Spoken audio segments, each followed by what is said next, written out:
Good afternoon, good evening, and good day, folks. It is chilly out there. We're looking at 29 degrees in Northern Virginia here. Let's take a look at the chat real quick. Good evening, Anders. Oh my goodness. Thank you, Zachary. Going to be working when the show is live, but I'll watch it later. Thank you for your hard work and much appreciated. Excellent. Thank you. Okay, so while we get set up today, because instead of opening the articles for the show, I was messing around with a 240 volt extension cord. Let's talk about a couple things before I get into the articles. Let's start with FSD Beta 10.9. Yes, I was running that last time we spoke, but one day after I got done working, it was time to go pick up Luna from her job. We got our maps updated finally to 2021.44, I believe, and that is great because we were on 2020.48 for over a year, and it had some inaccuracies for my area, and it looks like they've fixed them as far as like the road paths are concerned. But I've got a new issue now where the speed limits aren't right in a lot of places, and so it's kind of a mixed bag. So you've got an annoyance of having to constantly push the speed up to where you don't get run over, and then on the other hand, it's super smooth because it knows that the road actually zigs this way and zags that way, and I don't know. It didn't help with the speed bumps in most places. I hit a public road with some speed bumps, and it tried to launch, and then the I guess my road would be a public road, but the roads near my where I'm staying now, they show the speed bumps, but the car does nothing to slow down for them. So I end up hitting the brakes at the last moment because that's an expensive repair. I don't want to be responsible for it.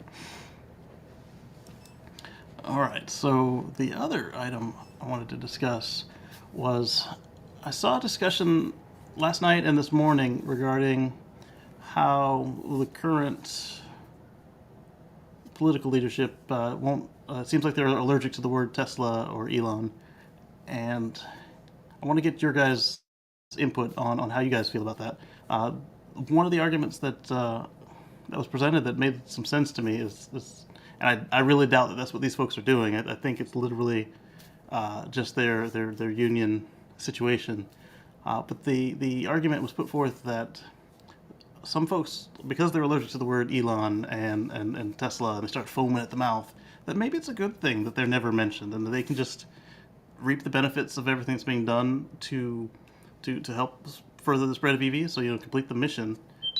But then they also can just keep going on. They get to do the improved push for charging stations and sign-ups, and then they got the improvements, like the Matrix headlights are now legal in the U.S., that sort of thing. And so just kind of, since they don't need extra sales right now, just take advantage of the benefits, and then don't worry about the fact that nobody's calling you out for being number one. That made some sense to me. I'm still mixed on where I feel with it. It just seems really weird and childish, the way that they're doing it. But that point stuck with me a little bit, and I think it makes some sense. And I'm curious where all of you stand on that. I'm going to go on, and then we'll come back as each of you puts the comment in the chat. So let me open up a couple articles real quick, and we'll get started on those. Uh-oh. I think I made it mad. As long as it doesn't crash, we'll be fine. If it does crash, you'll see me on the iPad. There's Omar. Omar, what do you think about this allergy to saying the word Tesla or Elon? It's got to be lobbyists. There's no other good explanation for it. I mean, it's the most American-made vehicle, and they're literally leading the way on EVs. They only make EVs, and they're having this big conversation about, sustainability and pushing everything EV. It doesn't make any sense to leave them out of the conversation other than lobbyists. Exactly. It's got to be money. But what do you think about where the guy says, well, it might be a good thing because of the way all the people are allergic to, not all the people, but double the amount of people who start foaming when you talk about masks? double them start tripping out when you mention Elon or Tesla.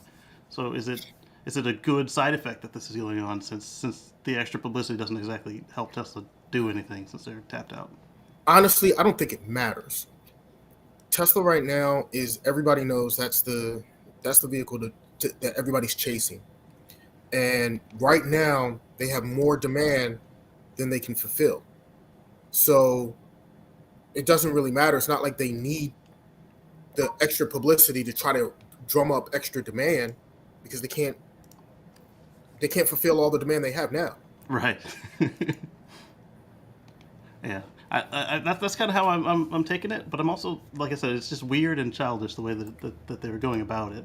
I mean, they could say, "Oh yeah, there's these other guys, but they're not doing it the way we want." So, oh well.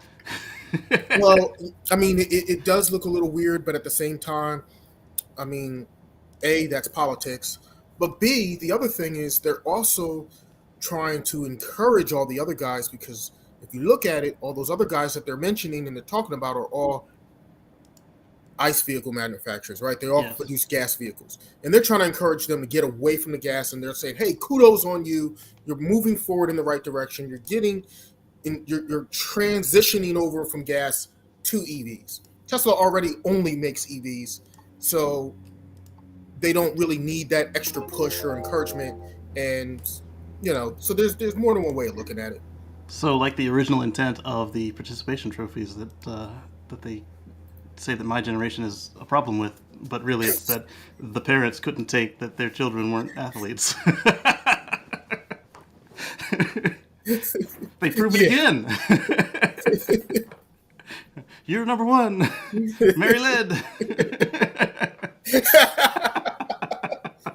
Get your 26 EVs last quarter. Yeah. One of them was basically a prototype. Right. I mean, because how many other Hummers have we seen on the road? Yeah, Just you that can't one. you can't count that one that one off. Yep. Kevin says, agree with Omar. I don't care about getting a pat on the back. Legacy Auto needs all the help they can get. Let them have it. Exactly. And that's the mission of Tesla. Whether they make cars or they build components for other people or everybody else finally does the right thing and they just leave the business, which hopefully they don't do because I enjoy their products. But that is their mission, is to sustain the, switch to sustainable transportation. So there you go. All right. So I don't remember exactly how and why I picked up this particular article. But people always say, "Oh, where are you going to charge those EV semi trucks?" Right? Well, Portland, Oregon is advancing charging stations for commercial trucks. Take a look at this. Oh, I can't arrow through them. I got to click them. What a terrible sight. These look like just regular commercial stations, but with wider spacing and pull Interesting. through. Yeah, because those look like what Electrify America type pedestals, don't they? They I mean, I do. know they don't have a monopoly on that unit, but those are the same ones they use. It is that the same look and styling. Yeah, I can't see a brand on that. Does that match their brand? Anybody familiar with Electrify? It's a closer one, but no, same situation. Now I can't wait to see more electric semis, and um, That's huge. Electric semis. it is. And Transport Evolved, Kate did a expose on why these short haul trucks are needed, and why it doesn't matter that so far that nobody has produced a um, not only produced but sold a 300 plus mile electric semi yet. And she pointed out that when you look at how often they take a break, how they get paid, and what trucks do less than 300 miles in a day, you've got a lot of, like my uncle even does. He doesn't do long haul across the country. He does all in town, and he's in his own bed by nighttime, and that's tons of CO2 emissions, hundreds of gallons, you know, per location per day of diesel burned. And when you look at something even more like a basically, she had the word for it, started with a D, and I don't remember it.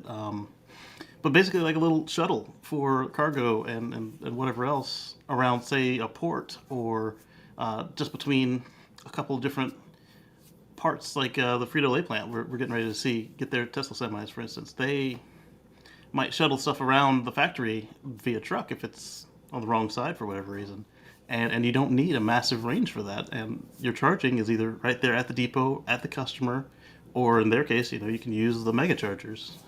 And so in this case, there's a reason she suggests that we have seen all of the trucks that are EV trucks come out so far are day cabs. They don't have sleepers at all. Is because this is a good enough start, especially when we're all constrained for chips and batteries, etc.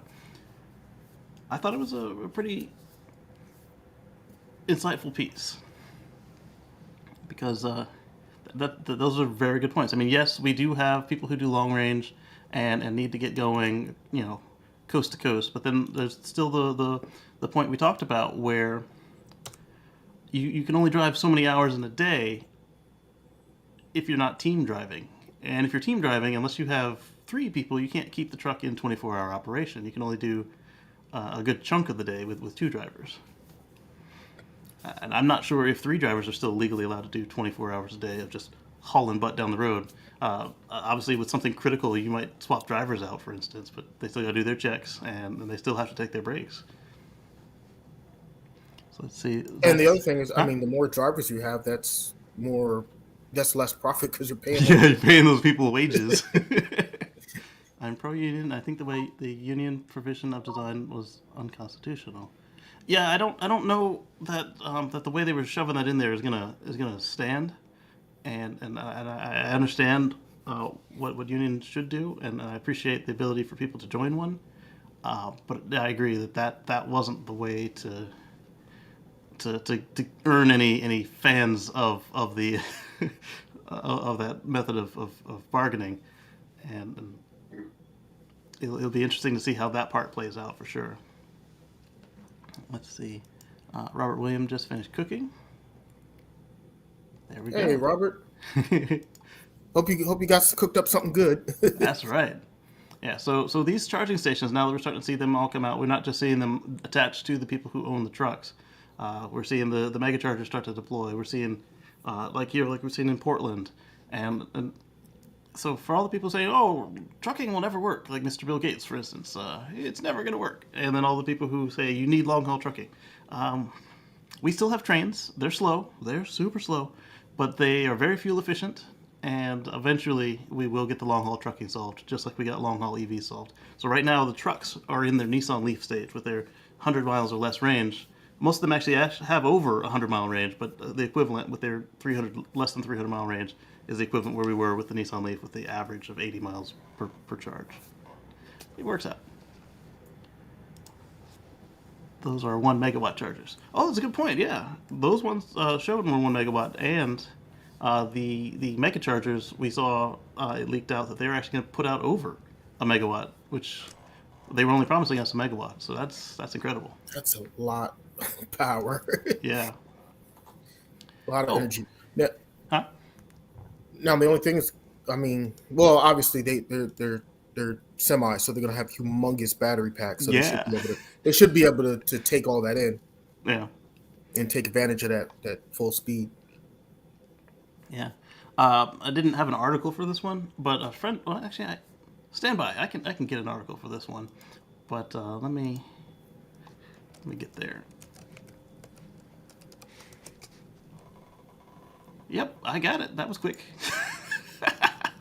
All right, so let's share this. A friend of mine taught me how to hypermile. Mr. Hypermiling himself, Wayne Gertis, just completed a world record run in a Porsche Taycan EV for shortest charging time to charge an EV across the U.S. New Guinness World Record. Still needs to be certified. He's done all the paperwork, sent it in, and well, that didn't show full screen version the way I expected. And in this Porsche Taycan, however you want to say it, the Porsche. The Taycan? Okay. Well, I mean, it did. Well, it can. It did. It did. He proved that it can. Yeah. So first thing he noticed was that the fuel economy specs on it were much more conservative than what he was able to achieve. I don't know if that's probably because he was hypermiling. That's what I was about to say. I don't know if he was hypermiling when he did that, or if he was just driving regular for him and me is not like any normal person. But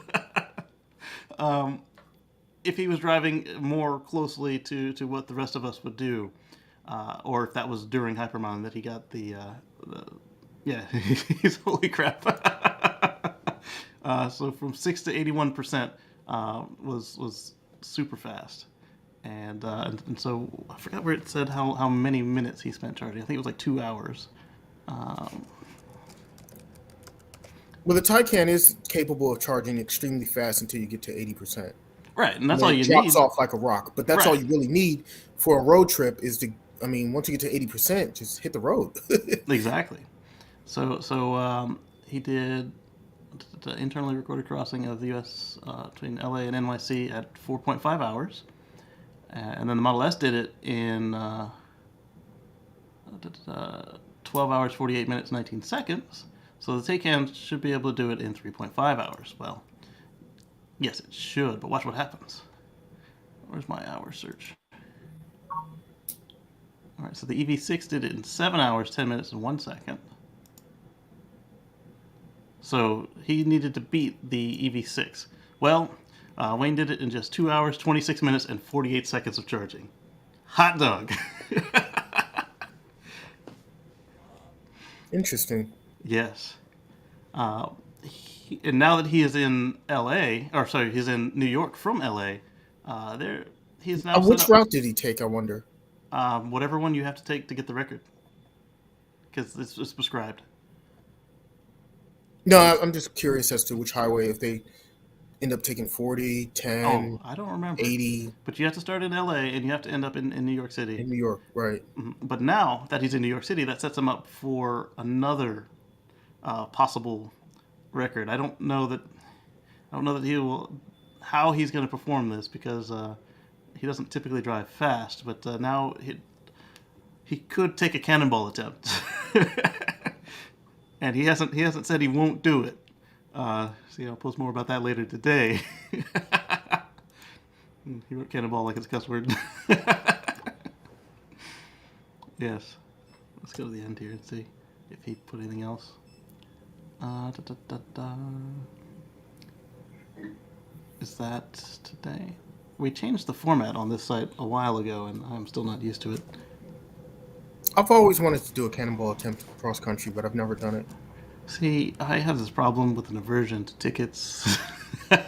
Well, so in in an EV, my thing was not so much trying to drive as fast as you can, Yeah. but to try to do your charging as efficiently as possible to make the least amount of stops, or Either the least least amount stops or of least time. time, Yeah. least amount of time stopped, and have Yeah. the most amount of time still moving. I like that. I like And that. and That'd be a and, good way and to do it. that would have been my method of Yeah. choice. Not necessarily trying to break any land speed records or anything like that. Gotcha. So now we got to beat 2 hours and change if we're gonna do that. So we need a car that charges faster than the Taycan.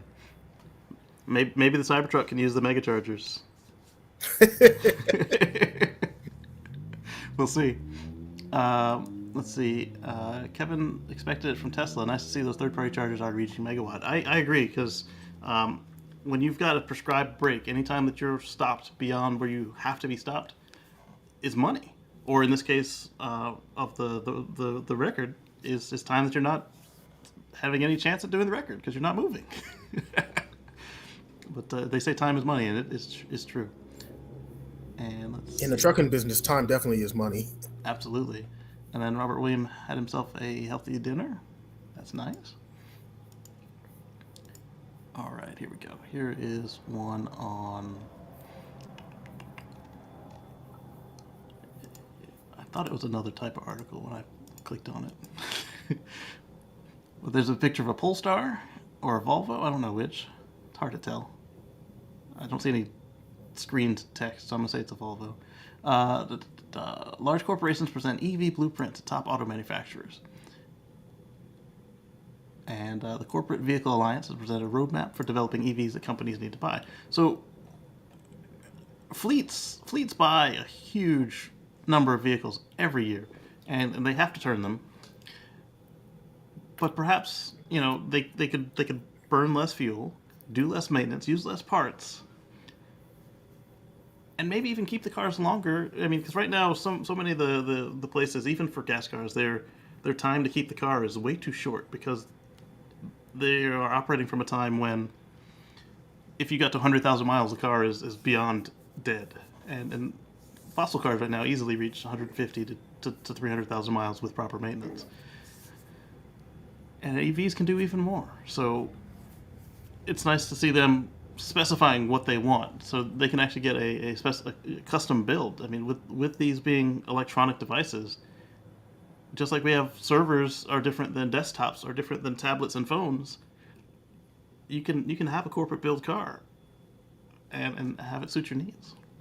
And we're definitely going to see that with the robotaxis because, as our friend Travis told us on the show, he expects them all to be bread boxes, these little square little loaf cars just running around town, and because they don't need it to look pretty. The fact they probably don't even care for it said, like, I saw one of these bread boxes with a Cadillac logo on the back in a movie, and we won't care that it's Cadillac. The only thing we'll care is that the name matches what we dialed up in the app. So if we call up, let's say Lyft, for instance, and it says, the other competitor on the back, then you might feel, well, something's going on here, but we're not necessarily going to be caring that it's a Cadillac in a car that we're going to sit in for an hour at the most. Yeah, that definitely won't matter for robotaxi purposes because people are just commuting. You're not going to own it, so you don't care. It doesn't matter. Exactly. It's just like when you catch the bus, the city bus. Do you I don't even care what brand the bus is. Do you even care who makes that bus? You don't care. I mean, I like it if it's electric and if it's one of the newer ones with the clean seats. Yeah, absolutely. But I really don't care. Right. You care if it's clean inside. You care if you may care if it's electric. Some people don't care, but you may care if it's electric because that way it's quieter, it doesn't smell, right? But I mean, realistically, as long as it gets you to where you need to go, doesn't matter. Air conditioner works, heater works. That's all we need. All you need is some comfort in cleanliness, and you're good. Yeah. And if they promise me Wi-Fi, I want the Wi-Fi to work. Right. All right, so this is a screenshot of a Sawyer Merritt tweet because I didn't want to go look for the real one. In typical fashion, breaking! I am amused by the way that he calls out most of his tweets. Tesla Superchargers in North America are going to get a charging speed bump of up to 324 kilowatts from 250 later this year, which is nice because my theory, again, is that the V3 superchargers and the mega chargers are almost essentially the same thing, and as far as the internals. And if the mega charger is over a megawatt, then you can put the same software in the V3 chargers, right? Assuming that they are as closely related as I believe they are. But we won't know until people start using them. I think the V3s are already capable, and I think they were sandbagging on those V3s. Yeah. And so why come out with all your cards showing when you know how Elon is when somebody beats him at a metric? Oh well, now our cars can do this with an overnight software update. Yeah. I think the V3s will probably be just quietly pushed out a software update, and then they start having faster capability. Yeah. The only question is which cars are going to be able to take advantage of that, and I'm thinking it's going to be the 4680s. Yeah. So the current ones that are on the road right now are probably not going to be able to take advantage of that. Right. But then again, you never know. Yeah. He could be sandbagging on the ones that are out there now with their 250 that are capped off at 250. Yeah. They may be able to take advantage of 300, and they may do a software update and let them charge up faster as well. And we've seen that in the past where the original V1 superchargers were capped at 90, and then they started just adding more modules to it, and it got up to 120. And the V2 started at 120, and they ended up at well, no, it didn't end up. Then they decided that 135 was a good comfortable number for them. And then now the V2s are at 150, and like almost every car that has enough of size of a pack can take a 150, no problem. Like mine will do 150 all day long. Supposedly mine is capped at 200 not 200. Mine's not one of the ones that can do 200. So supposedly mine's capped at 150, but I catch it doing 170 all the time. And Really? I'm not complaining. I like the extra, That's the extra cool. 30, yeah, extra 20, yeah. But still, I've seen mine do 250. yeah, I'd like to do So 250. That would be really nice. But I'm not it's ready to nice, change but it cars yet. doesn't stay there long. It does 250 for just a little bit, and then That it part. then it drops down. Yeah, and so that's the other part of it. Is mine is fastest at 20% if it's preheated and all that. Whereas a lot of other people they say that theirs is fastest at 5%, and 5% of mine is slow as anything. So I don't even bother anymore. Mine is fastest at 5% on the lower end. Yeah. Let's see here. That one I'm skipping because I think it was for me. Let's do this one. So Toyota and several others have been constantly talking about a solid state battery forever, and now this is coming from notebookcheck.net. I'm echoing. Check, check. Yeah, I'm echoing. So the first electric cars with a semi-solid state battery by the world's largest lithium producer launch in a taxi fleet. So these are the E70s, which means that this is in China, because who else uses the E70s? No, maybe not. This is a Neo. No, Neo's in China too. The ET7, ET5 performance sedans are sizing up to Model S Plaid, blah blah blah. Da, da, da. Yeah, so that was pretty cool to me. So Cattle has put them in 50 Dongfeng E70. So yeah, this is definitely China. Wait a And minute, cattle. yeah, Didn't somebody purchase cattle recently or something? no, no. Cattle is a supplier to Tesla and like everybody else. They're really good with lithium iron phosphate. So that's where they come in. Okay. Yeah. I thought I heard some kind of news about cattle within the last couple months, but I don't remember what it was. It's possible, but I don't remember hearing them get purchased. Let's take a look. Hey, what's up, Marcus? Hey, hello, everyone. No, Cattle bought lithium miner in Canada. Oh, that's what it was. Okay. Yeah. They bought somebody else. Okay. That makes sense. Yeah. All right, so Robert says we have Wi-Fi in the buses, so we had that for a few years now. Yeah. Um, there's USB and wireless on the headsets on the seats. Nice. Yeah, I care a little if it's an electric bus. Yeah, electric, hybrid, hydrogen, whatever. Just less noisy and less emissions. 'Cause what I don't want to see is a bus that's like 20 years older than me, pumping out black smoke behind it. Yeah, those things need Those to are go. still around. I know, and they need to go. They need to Yeah. go. Yeah, so I don't know what that question is. I'll have to look it up. But Rich Rebuilds had a video last week where he was talking about the service experience at Tesla, and they brought up some really good points. Before the Model 3 came out, we were treated like kings. Every one of the three of us here can attest to that. And then after the Model 3 came out, things changed a little bit. I want to say that they have started to, for my area at least, so they have started to turn that ship. It's a cargo ship. It's not moving fast, but I've noticed that each time I've done anything with the service department over the last couple months after I moved to Virginia, they have started to do better in the last several visits. There's a video on it where I was complaining about something, and then I said, they did a little better. And they're doing a little better each time. But Rich brought up a point that sometimes it seems as if they aren't putting any effort there because they don't have to. But Well, part of the problem is they don't have enough service stations in their service stations. That the service stations that they do have are doing too much volume, like more than what they're actually capable of handling, right, and that tends to lean towards a poor customer service experience. But some of the reason for that is because in the United States, all the states are different and they all have different regulations. And a lot of these states are limiting how many service stations they're allowed to operate in their state. if any at So, all. so if any at all. So it's a very difficult road for them to navigate and trying to increase the number of service stations to keep up with the fact that they've had exponential growth on the number of vehicles that they have out there. So they've been definitely outpace their growth as far as the number of customers is vastly outpacing their growth on the amount of service stations and their capabilities of being able to serve a high number of customers. So Absolutely.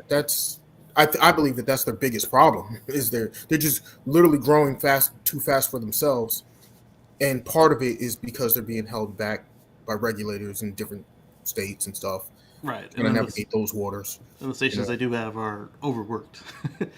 Right. Because they're trying to deliver record cars and fix record cars, and they don't have enough people or bays.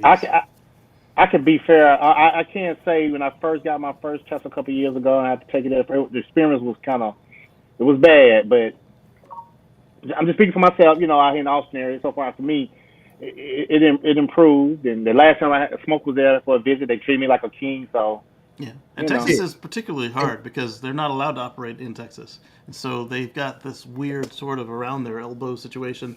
The service centers in in Texas from Tesla are a different company than Tesla in California, and on top of that, they're not allowed to talk. Like you can't talk to them as a customer because you're not their customer. You're Tesla California's customer. Or, well, actually, it changed a little bit now. They're in Austin, doesn't it? Texas. But Yeah. at the time, that's how it worked. And so what you would, if you had like rework done, you would have to call back to California, and they would talk to the center in Texas, and they would get you in for a second appointment. It worked, but it was terrible.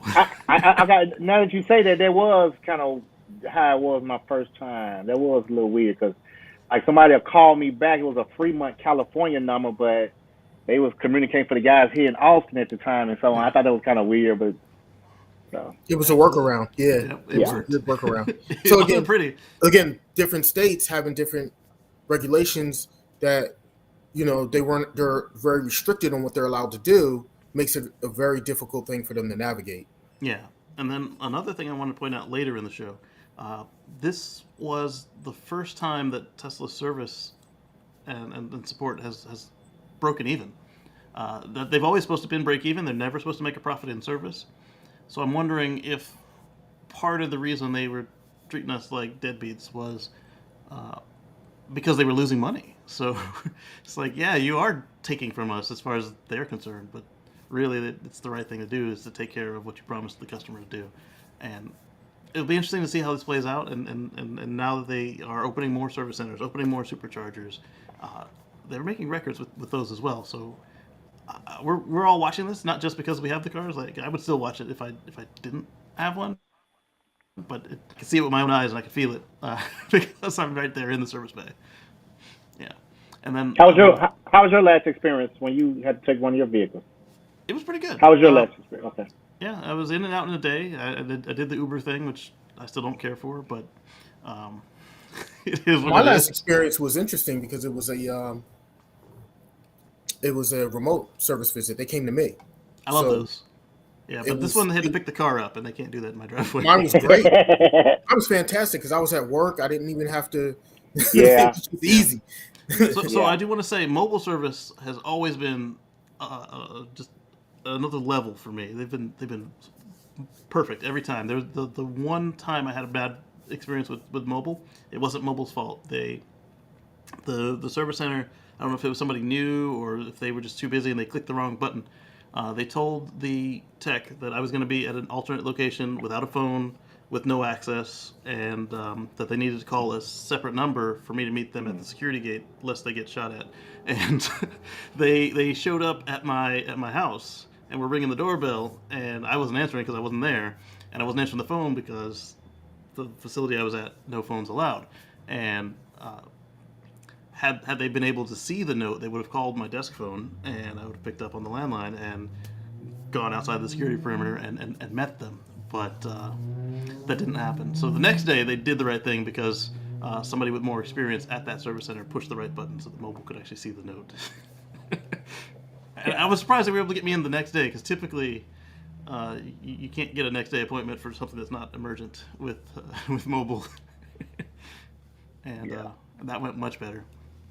I had a problem with my 12-volt battery and my white one. They came to my job and fixed it because they were like, "You can get it cheaper." This and I said, "Well, just for a couple, it's a piece of ease, a peace of mind." I'm at work and they just came in and got the fob and was out there when when it was done, gave me my fob and I just paid through the app and it was good to go. So I've had some where they just roll up, they open the car for you, they do the thing, they leave, you get a bill saying, "Hey, we done it."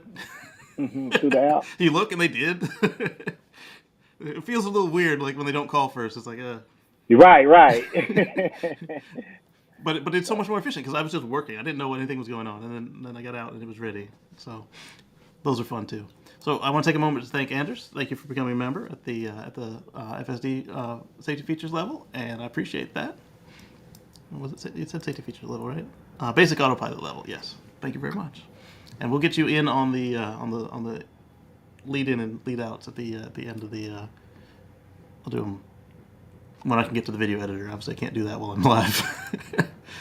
All right, so this one was a surprise to me. Same way that I was upset when Carlos Ghosn said that Nissan thought that hybrids were stupid. But in his fairness to him, he said that hybrids were stupid, but he believed in electric cars, and he pushed so hard electric cars that they put basically a hit out on him, and he had to leave the country in an instrument case because they didn't want to build electric cars the way he wanted to. So I have respect for him sticking to his guns on that. But in a similar case, Ferrari has always said that hybridization, electrification are blah blah blah. I'm sorry, not Ferrari, Lamborghini, and they've changed their mind. This is the last year for ICE-only Lambos, according to the CEO. This is coming from Jalopnik. So now we're going to start to see more electrified, more hybrid, and more plug-ins from Lamborghini. I mean, everybody is saying that this is the way. So, well, I mean, Lamborghini is all about performance, right? Right. So what they're realizing is that you can't beat the instantaneous electric torque. So it only makes sense to either do all EV or at least hybrid, so that you can get that torque right off the line with electric, and even if you supplement it with the gas engine later, but you're not going to be able to get that same performance with just gas only. Not anymore. Not if you want to be elite, the top of your game, etc. And it's good to see them coming around. We saw a concept from Rolls-Royce that looked really phenomenal. They're never going to make this thing because it's just... But it shows that they understand what you can do with electric, and it shows that they are going to make one that is sellable. But that annoys me. That really annoys me that all these different companies that come out with these concept cars that literally never get made. It's like, don't show us, don't tease us that, and not make the vehicle. I want to see these things on the road. I'm kind of glad they didn't make this particular vehicle because the wheels were on pods, and there was no way it would pass any crash test, and you hit a pothole and your front right wheel falls off. That's not practical. But it was pretty. It was very pretty. Yeah. So Purple Guy was asking if I like Five Nights at Freddy's. I think that's what it stands for, and I'm unfamiliar with it. I'm sorry. So, what you guys say in your words? The really meaning of a concept vehicle. What's the purpose? They just try to get votes. I'm just. There's a couple different ways to look at it. You can be looking for how people react to a design, how people react to certain features. You can kind of telegraph what you're trying to do before you actually do it. And if people, if a regular company had done the Cybertruck and then. Oh my goodness, what is that? And then they wouldn't do it. Right. Okay. But if they love the features of the Cybertruck, which a lot of us do, they would make something that looks like the Lightning, but with the features of the Cybertruck. Yeah. Honda and Tesla kind of tend to do it a little different. They both have already decided what they're going to do. Honda put some fake mirrors and wheels on the car, and then they put the real mirrors and wheels on and sell it. And Tesla tries to make it even better than what they showed us. So I do like that. Or, as Andrew said, that's a really good point, to show that the company still exists. You're It's right, true, because it's though. free publicity. You get buzz around, you get people talking about you, Yeah. and you Right. get all that publicity and get people thinking about your brand. Right, So and as Elon said, prototypes are easy, production is hard. So if you can, get a Skunkworks team to build a car in 12 weeks and show it at the auto show, look at how much that dude paid for the New York Times for that full page color ad, with almost $500,000. And look at what happens if you show a beautiful concept car. You get all that advertising for free. You get newspaper, you get online, you get video. It wasn't actually free, but I mean, how much time was 12 weeks of your time for them versus what you would have paid for that amount of advertising? and you don't just get the one ad, you get it literally talked about all over the place worldwide. You get that advertisement everywhere, basically. Yeah, and if it's good, people will be talking about it. Like the original Volt, we talked about that for quite a while before they gave us what they actually gave us. Oh yeah, I remember when I first saw that original That was an attractive car. concept of the Volt. I was all about it. I'm like, yeah, I'm getting me one of those. Yeah, And then and when look, the final, we still remember it. We're still talking and about then, it. and then when the final car came out, though, I was like, yeah, never mind. I did just because that Leaf failed that test for me getting to and from work in the wintertime. But that was good because I would have had it was pre-Lizard battery. I would have been stranded by that car. I still have a payment. Yeah, I kept my gas car a little bit longer is what ended up happening. Yeah. So And we're then always, I end up with a Leaf. right. So we're always talking about safety on Tesla, right? Well, Clark Gregg walked away from relatively unscathed from a car crash, but Edith the Tesla is no longer, unfortunately. But this is what we want to see. We want to see the car sacrifice itself for the people. We can make new cars. We can buy new cars. We can't replace people. And this would have been unfortunate. We would have lost yet another celebrity in a car crash. So, That's the one thing Tesla does is they design all their vehicles with safety in mind first. yeah. And it's not just the celebrity issues, like the safety issues, what I'm focused on. And I appreciate the fact that Tesla does that they do, that I have the confidence of knowing that we're safe in our vehicle. So whatever happens, it's the safest vehicle that we can basically be in. So Exactly. Yeah. And you see I'm consistent on this. You saw me just tearing into those companies with the 0 and 1-star Euro crash test rating just because those were more affordable, cheaper cars. That's unexcusable. I mean, I understand some stuff being a luxury feature, but when it's next to free, like you've already had it for a decade now, there's no excuse not to have it on the car. Now, maybe LiDAR, I understand LiDAR is freaking expensive. I get not putting that on. If you think that LiDAR is the way to see and stop for stuff, okay, I get that. You can't put that on a $10,000. You can't put a $10,000 part on a $10,000 car. But the airbags, the camera sensors, the maybe not even radar, just ultra long range ultrasonics. They're like if it costs you less than $100 to put it on a car and you didn't, I mean, those lives are in your hands. I mean that's at this point it's like building a car without seatbelts. Like why? Right, something like that, yeah. Good point. Good point. Right, or if three-point seatbelts, if they weren't required by law, and you put a lap belt in today's car. Yeah, it's Yeah, like that's how I feel with that. There's no excuse for that. Yeah. So Rob is asking, wants to get a Tesla, and what is the best financing? So that's going to obviously depend on your credit situation, and if Tesla Finance is able to operate in your state. They weren't allowed to operate in my state, so they put me together with a credit union partner, and we've been great. Prior to that, my used Tesla, I bought that with a local credit union that I was already a member of, and they were fine until I tried to get a new one, and they were scared. so I was like, well, forget you, and I went on to another one. Yeah. It all depends on your personal situation. Everybody's It does. situation is different, so you're just gonna have to shop around for the best rates. Yeah. It all depends. So get your Because it can vary wildly. Because Yeah. one company that might give Casey the best rate may not be the best rate for me. I might get a better rate with a different one. So it Right. just And you can even have better credit than me and still get a raw deal for some of these places if they're looking for somebody in whatever my in bracket a is. particular location. Yeah. Everything matters. Oh, there's too many Good point. factors. There's too many factors. But one Yeah. thing to remember when you're car shopping and house shopping is all of those credit pulls count as one pull. So within like 20 to 35, 40 days. So I would say 30 just to be safe. So if you're looking for cars, and you get like a couple different people pull your car credit, it doesn't. They count as one pull rather than when you're looking for houses. Same thing. They count as one pull. Versus if you're looking at 8 different credit cards and all of those people pull you, it's dropping like a rocket each credit card pull. Yeah. Right. Can I share somebody that taught me about that as well? Like if I got it pulled through this one, and I know where my personal credit is at and where I'm standing and stuff. Yeah.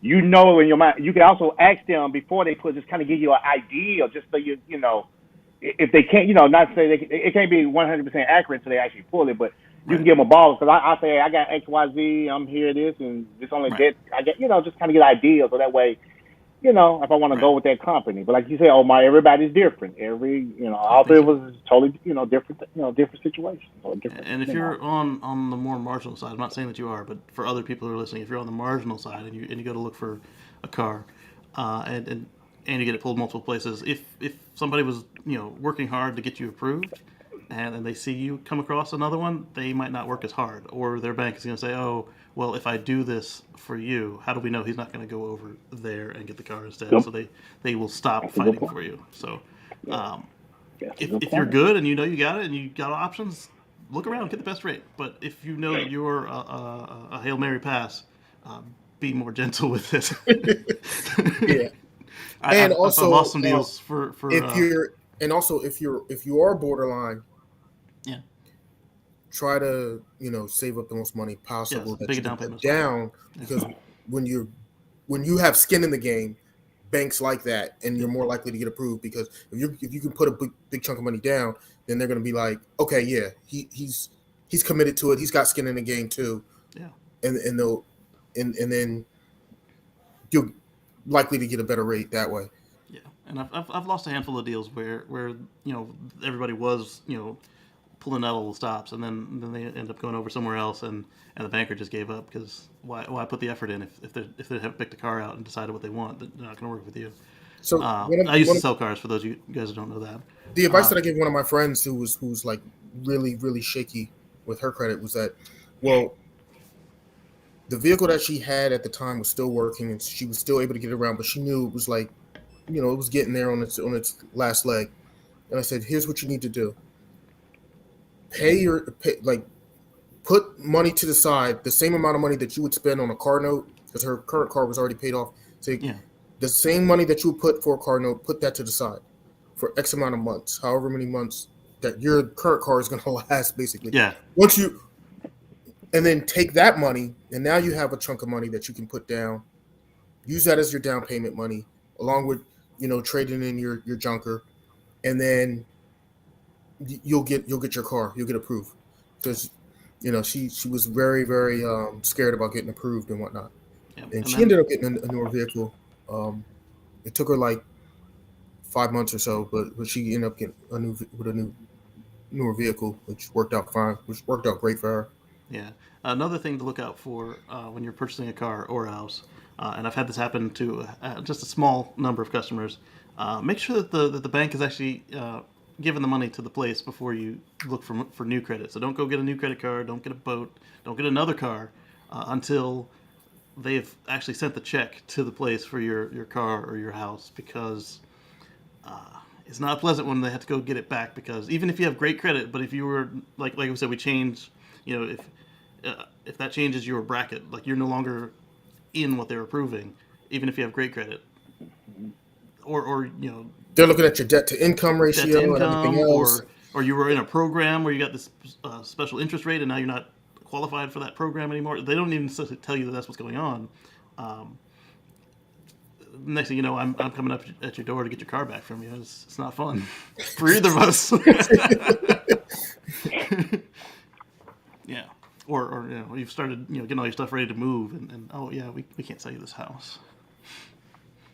So, speaking of money, GM has announced a $7 billion investment in Michigan. They're going to make a battery play, which is important because if you're going to make EVs, they need some place to store that energy, don't they? I don't know if they need $7 billion to build 30 cars, but hopefully that means that they plan to ramp it up a little bit. All right, so 824 million in incentives for projects this morning, and that was on the 25th. And what else is coming up here? We talked about this last week, how they were getting an incentive that was exactly matching how much money they lost for the warranty situation on the bolts. This is just further into what was going on with that. They're making a larger investment, so they're not just taking that money and washing it. They're actually making an investment, and this is what we need to see for them to lead. For them to be serious about actually Right. trying to lead, that's what they have to do. They need to make serious investments. Yeah. Rob asked, do we think the price of Tesla cars will go back down? And I think Dan is answering him and saying no. I think that they will. I don't know that it'll be anytime soon. It definitely won't be this year. Right, because Dan says only if they flood the market again. Yeah, so I think we might see an adjustment, in 2023, 2024 or so. But right now they're selling everything they make. They're raising the prices, and they're still selling everything they can make. So I don't see them. Well, part of their problem is supply. The supply Right. chain is still rough. Right. There's still a chip shortage going on. There's still, their suppliers. Yeah. Is to the point where they took chips from solar and batteries to put them in cars instead of into solar and batteries. So that cost them some money in that other division, which is why we aren't getting a Cybertruck this year. The chips that they would need for Cybertruck would make the same amount of trucks, yes. However, it's a new product, and it takes time to train the folks. It takes time to make sure that the factory is actually set up correctly for it. And this is a new product. It's going to take new processes. We've talked about this before on this show and on the Tesla Life show. I think even on What Drives Us. But learning how to do all that is actually going to end up slowing them down. And since you can only make the same amount of cars with the same amount of chips, that would you would sell less cars and make less money.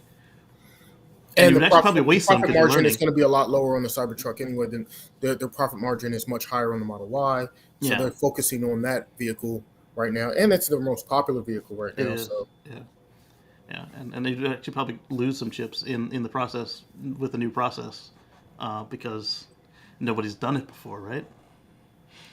Model 3 performance I showed you before is available at 29K and 19,000 miles. Not bad.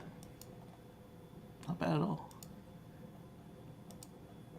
So speaking of solar and performance, that's great. That's super great, yeah. So speaking of solar and batteries, Massachusetts is going to host the first U.S. solar highway sound barriers. You may have seen that solar roads project a while ago. I don't think that'll work, but this should work better because you're not driving on these. They're flat, so it'll work out. Massachusetts Co-Solar wants to put solar panels in places nobody notices, like on industrial roofs and in parking lots and sound barriers. And they're going to try in Boston. So what do you think of that angle in that picture, Casey? Well, it's being shaded by another one. So, but right, I would think that they would angle it a little flatter so they're not shading each other. If they can move them, like somebody just goes out every season and just adjust them a little bit for what they need to be, that would be fine. But if they're fixed, then yeah, I would put something a little flatter. That's better year round. However, the fact that they're going to make use of that wasted space right there is great. Right. And as we see with it protecting our roofs, like the area under your solar panels is less susceptible to the weather. So maybe these things will actually last longer than they do today. The ones around me are being replaced because they have outlived their service life. Let's see. Update. They announced they signed a letter of intent to build the highway solar noise barrier along I-95 in Lexington, near Route 128. So if you're nearby this, you guys just shoot us some pictures every now and then. I would like to watch the progress with this, and then we can read on how well it did for adding to the grid, stabilizing all that. Nice. So it's expected to have had power for around 100 households. Not bad. Always good to see. And we're all solar folks as well, so we've seen Definitely. that firsthand. Okay, let me see. I'm clicking on stuff over here. Let me pause that. I said pause that. Sorry. The computer's fighting me. And this one. One more. Sorry, guys. And that one I'll save. I think I can do it this way. Open image in new tab. One of them I pulled from a private group, so I don't want to do anything special with that. All right, so let's go up to The Atlantic had an article on the simplest way to sell EVs in America. This is a mainstream publication talking about selling EVs. So you got your River and the R1T they're talking about as their opener. It doesn't drive like a 7,000-pound truck. Like, this is somebody who's, this is their first time running an EV. So, Simplest way to sell EVs is test drives. exactly, butts in the seats. I mean, once you drive one, then you understand. It clicks. You're like, oh yeah, I want one of these. Exactly. So Anders is saying he's seen somewhere that the best angle is somewhere between 43 to 48 degrees. Yeah, it's going to depend on your latitude and any shading or anything like that. So it will vary, but that's usually a solid angle for all of us, us. But near the equator, you're going to want it nearly flat, like not flat 90 degrees, but flat with the Earth. Yeah. All right, so there's that article there, and then let's do this one. I'm going to mute this one. Let's do share, just because there's a little bit of music. All right, so y'all may have seen the bubble test with the Model X. Well, they have done a sequel, and they've done a bubble test with the Model Y and a regular car. So let's... did I mute the audio? I don't remember. Let's mute it here, just to be safe. So here they've just reinflated their bubble, or they're just reinflating their bubble to get the gas car in. Turn on some captions. And they're going to put on some smoke bombs so they can see how effective the HEPA filter is. What you get is like a hospital-grade air on the Model X. They later put it on the Model S, and now it's available on the Model Y.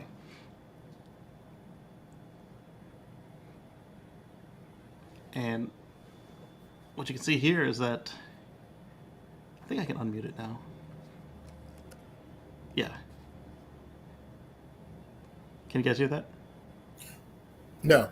Oh, so I muted it in the thing. But my question is this: Okay. is that a gas car that they're comparing this to? They are, but they're just running the battery to run the air there. They're not running the gas in the bubble. Yeah, because that's the part I'm trying to figure out. Like, wait, what about the exhaust? Because okay, The cabin this is a real problem in the future.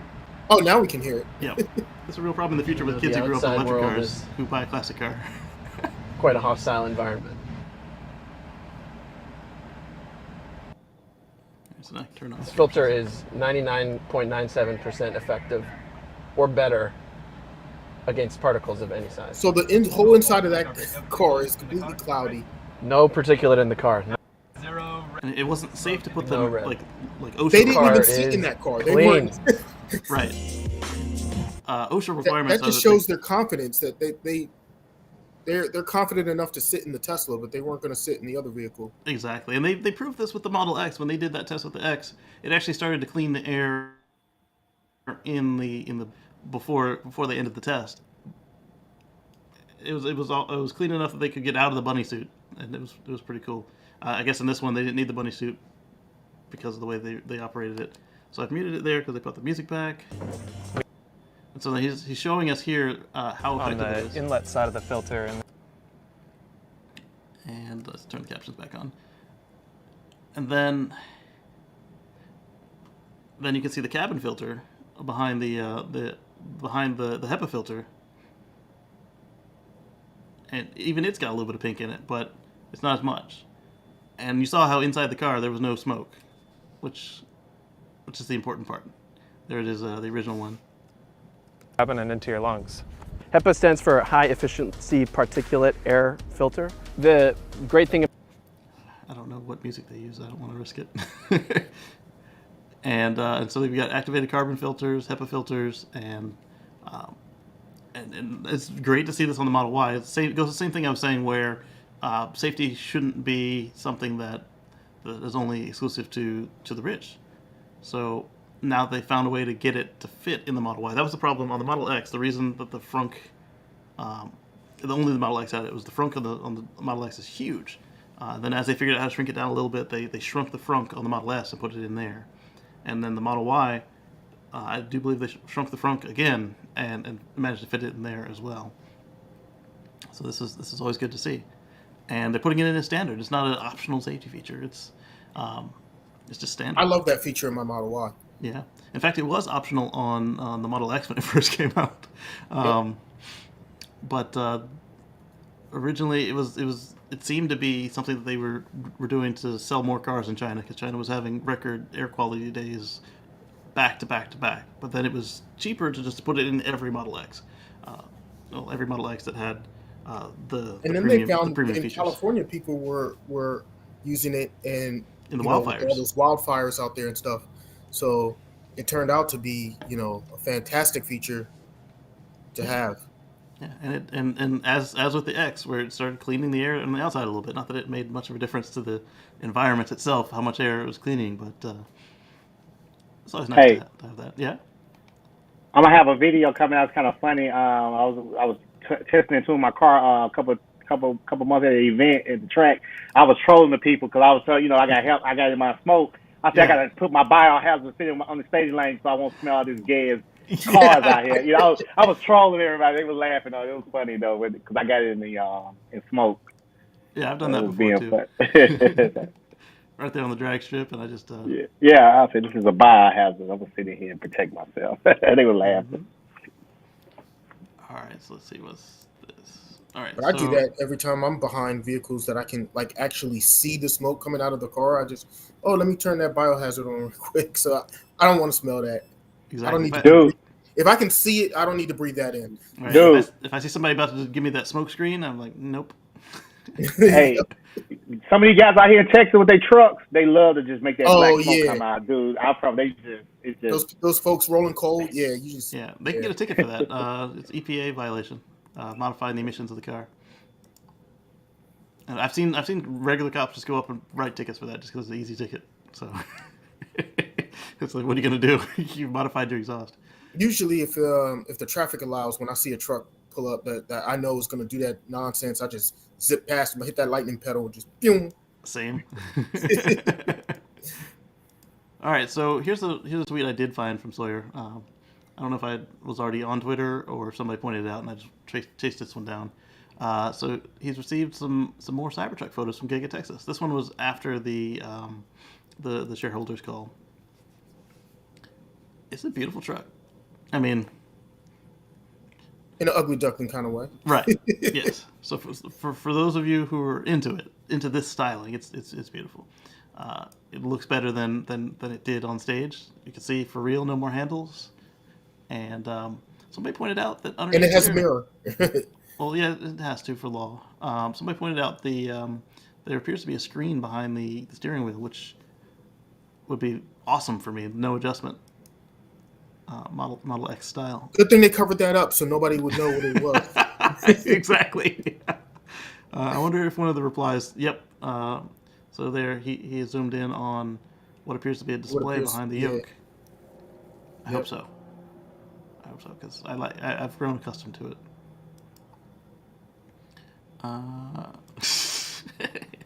Yeah. Do be careful with your leaks. You probably shouldn't leak if you like your job. So they're saying it wasn't an employee, but I'm not getting into that. I'm just saying if you're into. I think at this point, I don't think Tesla cares about these type of photos getting out there. I They've would never already, go up against Tesla Legal if I was. they've already kind of showed it off.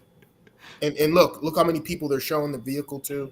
They're Yeah, not. They didn't restrict or take anybody's phones or anything clearly because people are taking pictures. Right. yeah. And I don't think. matter of fact, I think I could have sworn I saw a guy gave a full tour on it, and you can see his reflection, with the camera. Yeah. If we talking about the same one, he did a Well, full tour about it. that might have been when they had the. Was that recently or was that when? The Yeah, guy with the reflection, I think, was before the yes. call, and then this photo was after the call. Yeah. Yeah. Because he was talking about, he was showing the wiper blade, how the one big main Yeah. wiper Oh, blade that's right. is. Yeah. It was the Yeah. curve So with the cup. I don't With the think cap Tesla off? really cares about these photos getting out there right That's now. not legal advice. No, it's not. Can't I see you don't. don't I'm not a representative for Tesla. I don't clarify know, that. so don't just Yeah, if you lose your job, don't say we told take you my so. opinion with a grain of salt. Yeah. And I ain't trying to jeopardize that. I'm working with. I ain't trying to jeopardize nobody's situation. Yeah. Dan, I don't think they're going to put a screen in the 3 because the whole point is to make it as inexpensively as possible. And so to add a screen is going to add a couple $100 to the build of the car. And They're not going to Don't do say it. do that, They're not going to yeah. do it for the 3. That's not going to happen. yeah.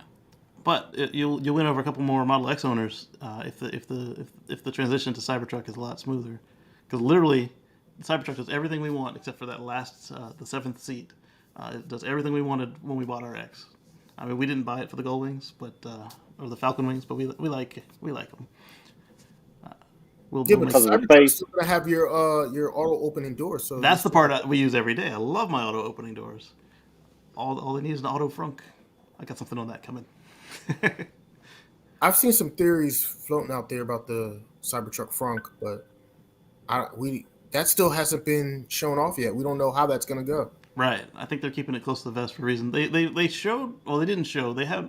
They're like 2 or 3 photos of the semi frunk. So I think it's a similar situation there. They're keeping it from their competitors.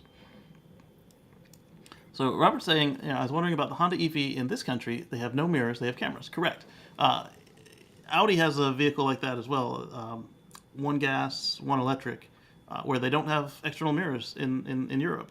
And It's regulators. They're allowed to do it Exactly. over there. They're not allowed to So do I it. finished it. Yeah. Any vehicle manufacturer wants to get rid of mirrors because that adds a lot of extra drag, which cuts And down on cost, their yeah. efficiency, Mhm. and the cost of adding the mirrors. Get rid of them, and what'll happen is they'll have better gas mileage, or in the case of EVs, you get better range if you don't have those mirrors sticking out as little tiny little parachutes. Right. Can win. You guys get the better sensible regulations on vehicle hardware. We get the better regulations on vehicle capabilities. So like our car can make a right turn without having to scream at you, grab onto the wheel for safety. And I mean, you should still be holding it, but like we can take a highway exit without it giving up. And but until this year we had really crappy headlights, and we still don't have a replacement for side mirrors yet. So.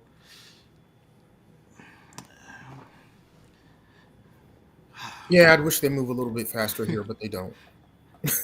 Right. As far as, and the only reason why I think we were able to do some of the things that they can't do over there with automation is because they just haven't, because tried they're it. so slow, they haven't written laws against it. Exactly that part. Yeah. Oh, we didn't think anybody would try that, and by the time we did think about it, it was too late. They already did it, and everybody loved it. Right. So Dan is asking if we think that the medical industry will recommend Tesla for the HEPA filters. I don't know that anybody's going to prescribe you a Tesla because you have asthma, but we have seen some folks that do have trouble breathing went out and bought Teslas because of this feature, and they love it. Also, do you think the new EVs, Mach-E and new companies will include HEPA filters? I think that the luxury ones will do it for sure. I don't know if any of the main lines will, because again, that's added cost. The replacement filter in my car is over $400. Thankfully, I only have to do it every 4 years, but that's just the main filter. I still got to get the interior filter as well. I think that's another $100. So, and then as you saw on the Model Y when they were showing us in that video, what they did was they took 2 smaller filters and they doubled them up. So So you had two banks of two filters. So there's a way to do it, but on mine it's just a gigantic filter. And so I think that if the other organizations are willing to think outside the box like that, we might see it on other cars, especially if they do their customer surveys and say, hey, why did you buy the Model Y over the Mach-E, or why did you buy this instead of the whenever China gets a sales certificate for a car here, why didn't you buy ours? Oh, I wanted clean air inside my car. You bet you that the next year, if they can find a way to do it affordably, it's going to be in that car. Yeah. Also, I just saw a subscriber notice. Thank you for subscribing. It didn't show up on the side. That's usually where I find them and catch it. Sorry. Sorry about that. Let's see. So, speaking of on specialties that you're going to do for an EV, EVs are heavier and they have more torque, which tends to wear out tires way quicker than anything we've ever seen before, except for if you put two tires that don't have a proper rating on a truck that you're using for towing, for instance. That would be in the past the only time you would see this kind of level of wear that we can see on EVs and tires. So Pirelli has decided they're going to make a tire specifically for the Mustang Mach-E GT Performance. That will help them match the output of the car and wear a little better. So let's see what they... So they can get that full oomph for that 5 seconds. Yeah, so this is the fastest Mach-E you can buy today. And now it can put all that down to the road, which is kind of important. They're available in 245, 45 R20 at 103Y in the XL load rating. They have a marking this on the... This is going to be for the performance trim Mach-E? Yes, the GT... Gotcha. Yeah, GT Performance. The one that really puts down some serious torque for that first 5-second burst. Yes. Oh, we need to get Sergio on the show. It's true, though. It's true. All right, so on the tires, they have a marking that says ELECT, which is an abbreviation for electric. And it's significant because Pirelli has dedicated EV and hybrid tires. They say that the rubber you're sporting on any car is important. It's especially crucial to have well-designed, tailored tire on electric vehicles and hybrid vehicles simply due to the advantages that a high-end and well-engineered tire can provide for these powertrains. Like low rolling resistance, because too much rolling resistance is going to lower your range. And, well, when you're running on the equivalent of a gallon or two of gasoline and you're going a long trip, you need all the range you can get. But on a sporty car like the performance Teslas and the Mach-E GT, you also need to be able to have some grip if you go into a corner or if you just smash the lightning pedal. Tire engineering today is just on another level. It's just like nothing that anybody in the past ever had a dream of when making a tire. And so this is cool. Do they have a price on this? They probably don't. They don't. Tires make a big difference. Oh, this guy blogging. So these tires lose their peak performance after 5 seconds to match the Mach-E performance.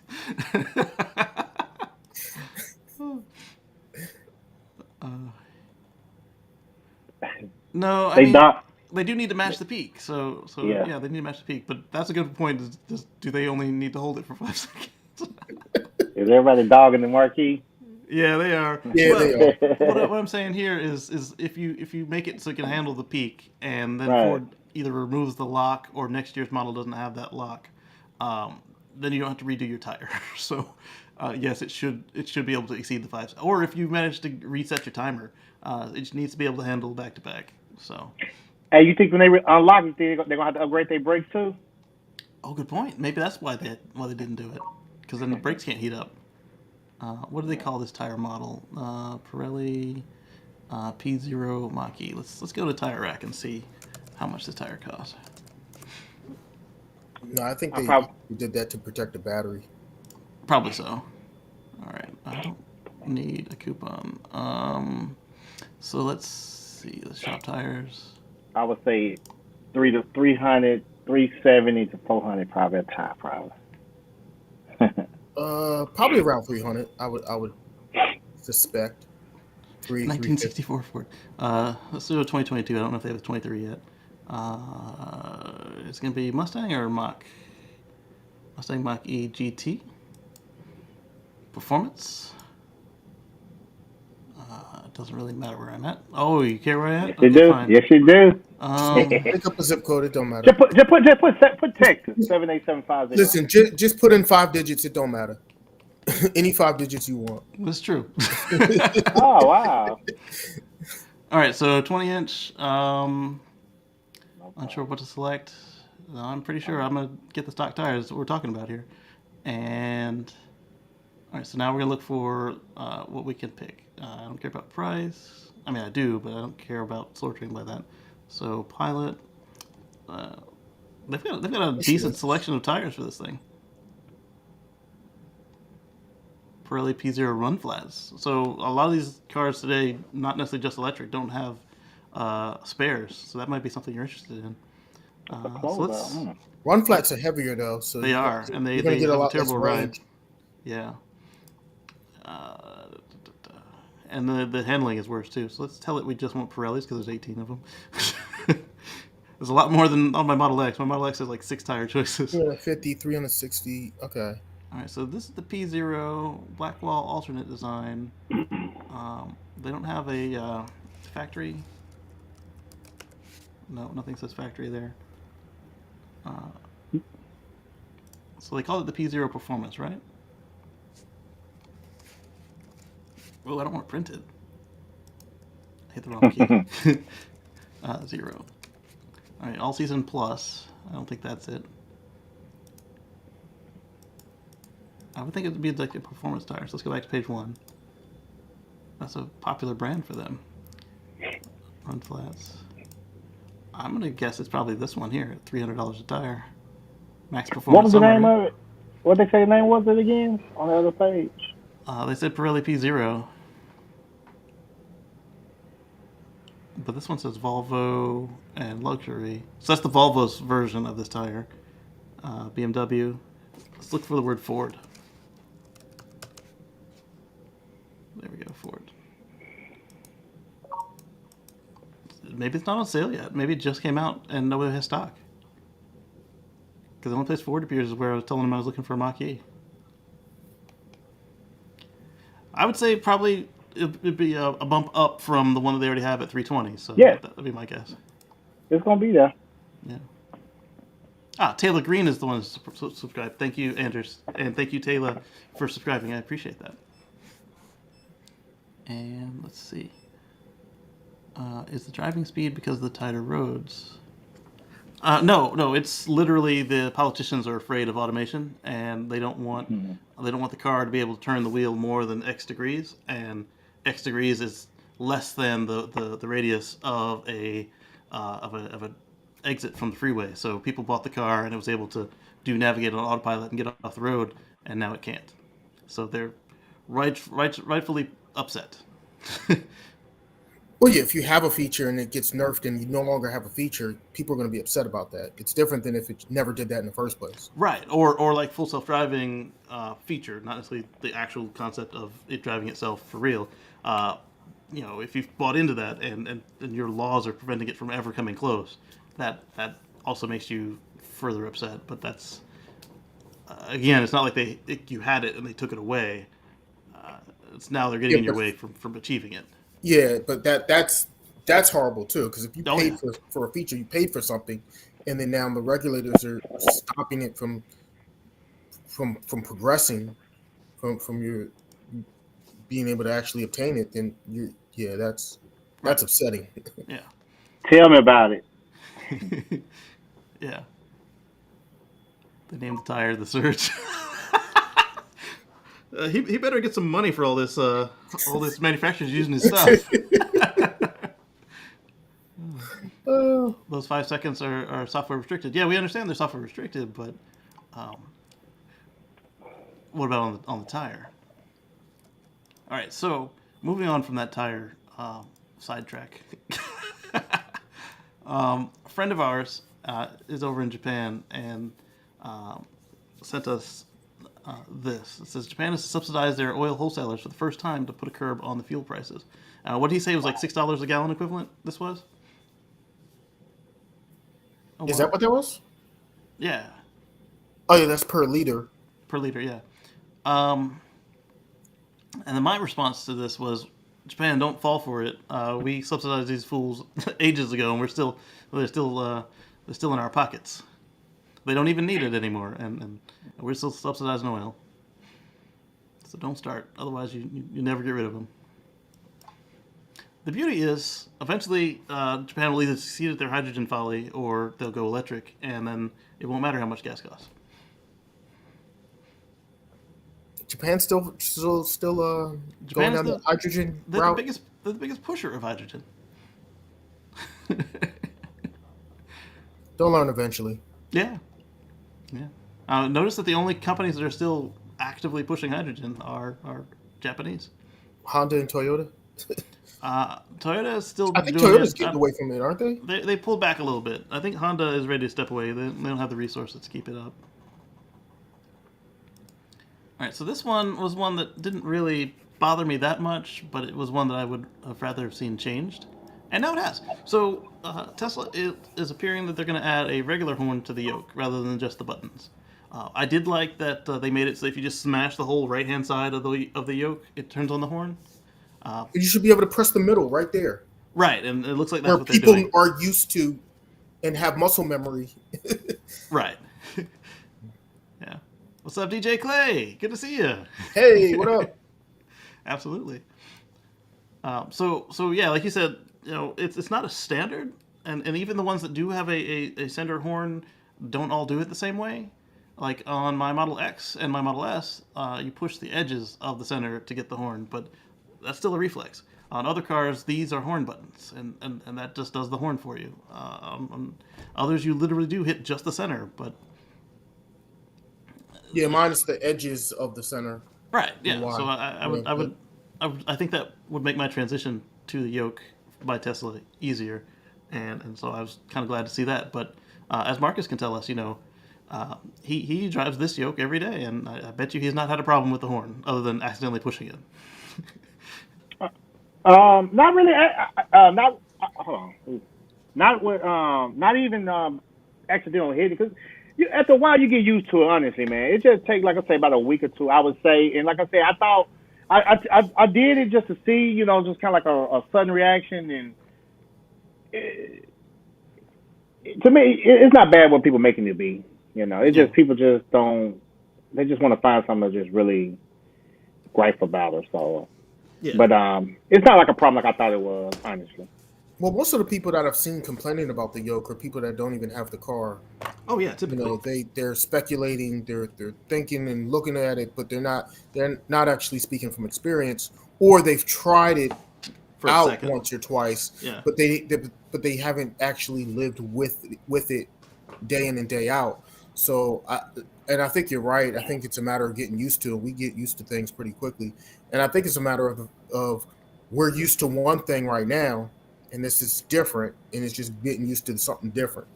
And then once you get used to it, you're fine. My biggest issue with it is that going from driving different cars, when you go from one car to the other car, you're used to one thing, and then you go to something different, then it's Marcus knows all about consciously that. consciously think about, Yeah. Because he's got a car with a yoke and a car with a wheel.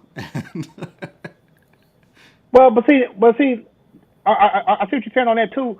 But once again, like I said, over years of time, our brains is used to regular wheels, right? But when you start doing both, it actually, that's just like me driving.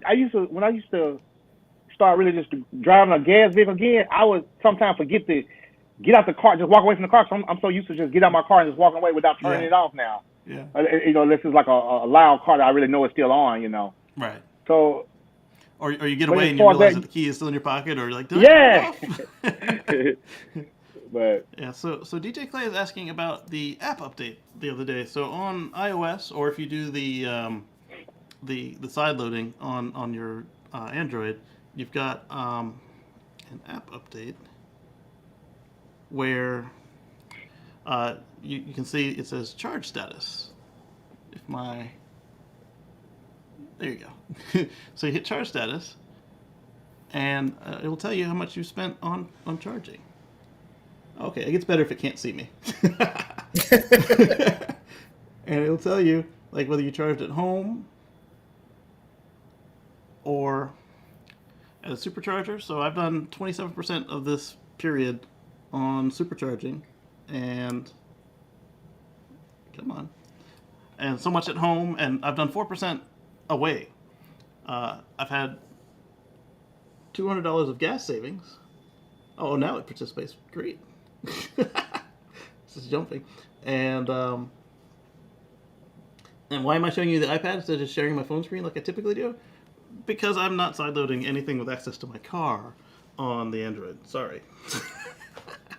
I'll wait the extra 4 days to 2 weeks for Tesla to get their stuff together and submit it to Android. Eventually they'll stop with their iPhone preference, I hope. They won't. Or iPhone will do something to actually make me switch. They won't. Apple no, they shouldn't. I was actually thinking of switching to Apple. My biggest issue was I just didn't want to buy all new cables. If they were USB-C, I might have actually gave it a try just to try them out for a year, you know. But yeah, that whole buying a bunch of new cables, I'm not with it. Right. That's kind of why I was happy with the iPad, but not the iPhone. It's like, you want me to change all my cables for what?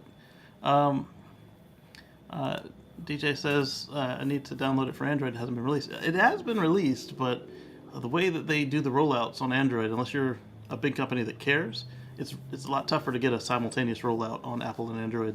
And Tesla is a big company, but they obviously don't care. They're like, yeah, you'll get there eventually. And it may be a cost issue too. If it costs you extra to do a simultaneous release, and Tesla is averse to spending money that doesn't need to be spent. Well, they probably look at the demographics because, since they probably have a lot of iPhone owners. They have the numbers from, how many people have installed their apps and where. Yeah. And they probably know that they have more Apple users than they have Android users in the States for their vehicles. Yeah, in the States. States. So Yeah. Something like 70% of phones in the U.S., smartphones are Apple, which is incredible. And you don't see that elsewhere in the world.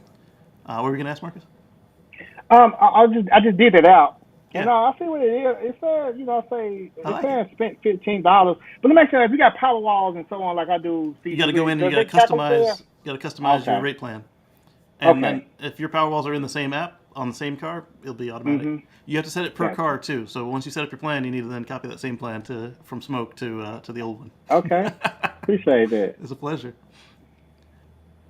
All right, so let's get your iPhone, Omar.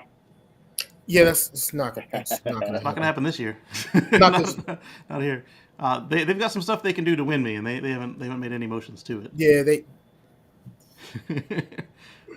So our friend Brooks from Drag Times, he managed to get a hold of a Lucid Air, and he's already got a Plaid, but this doesn't look like his Plaid. And the results were quite surprising to me. Given that the Lucid has more power on paper than the Plaid, I did not expect the amount of results run after run that they got, and it was surprising. Take a look at this after my show and be amazed. Unless you're like Tesla can never lose anything, then you might not be surprised. Go ahead and spoil it for us. Just tell us what happened. Okay. So spoiler alert. The Model S won all but one race.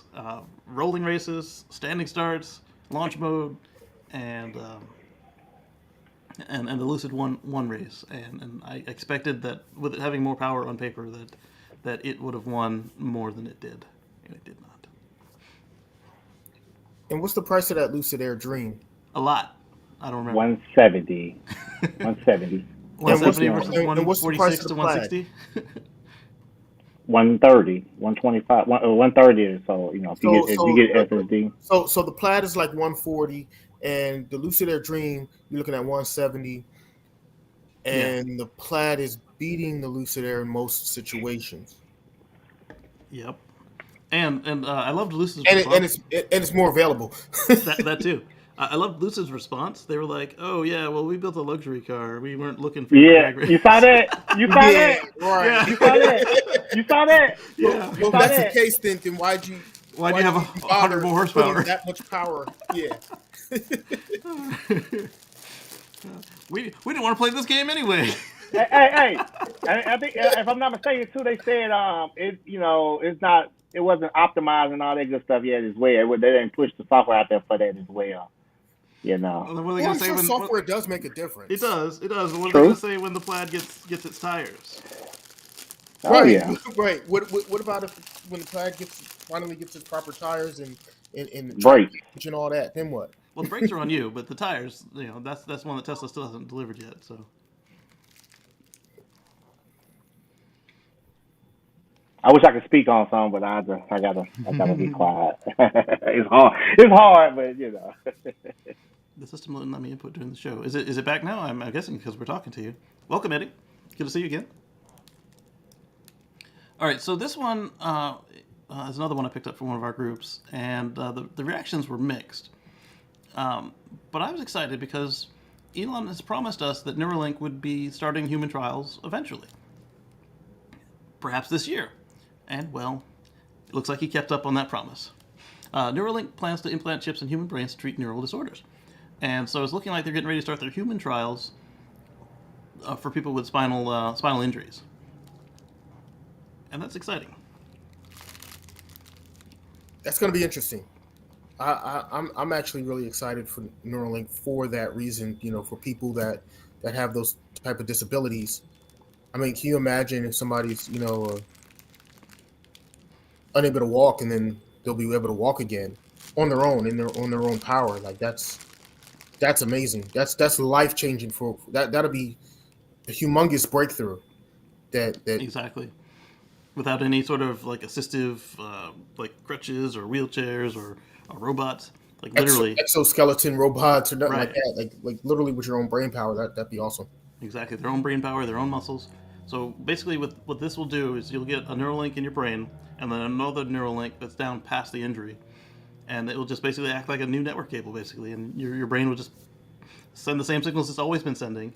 Neuralink will know hey, these ones need to go to the second unit, and after some physical therapy and some muscle rehabilitation, these folks will be able to live a normal life again, move their arms again, move their legs again. I think they're starting with. Did they say which pelagics they're starting with? The doubles or everything? I don't know. Yeah. And I forgot the word for if you have just the legs or everything out. Sorry. The quadriplegic. Quadriplegics or the paraplegics. There we go. Yeah. I mean that. There's a lot of people out there that are just afraid. They're afraid of this technology and stuff, and they're like, "Oh my God, it's gonna be." I don't want a chip in my brain. They're putting the chips in people's brains, and they're gonna be trying to control people and this, that, and the other, all that conspiracy theorist nonsense. Yeah. I'm really excited for this. I think this is gonna be an incredible medical breakthrough if they're able to pull it off, and that's exciting. Yep. Some of the responses were those Elon foamers. They're like, "Hey, I don't trust that man in my brain." I'm like, well, he won't be there. It's going to be a regulated medical company. I mean, like first of all, the human trials. These are volunteers, people that are voluntarily doing it. So Right. You don't want him in your brain. Guess what? He won't be in your brain. Don't volunteer. That's right. And then it's going to be an actual medical procedure eventually for people for very specific situations or use cases. And if you don't want that treatment, you're still in control of. I don't want the treatment. I don't want it. Right. It's an elective medical process. It's not something that's going to be forced upon anybody. Right. Yeah. I think they've proven that they can't force most medical treatments on you. There's a few in some countries, but I don't think this will ever reach that level that they would force this on you. And even so, you could then say, hey, I have a religious exemption to chips in my brain. I don't think they're going to force this upon anybody because the expense involved. First of all, it's not going to be cheap, and they're not forcing anything like this on people that. Right, but to make it more affordable, they are developing a robot to do this install, the surgery, to make sure that one that's done safely and accurately every time, because you're messing in people's brains with wires and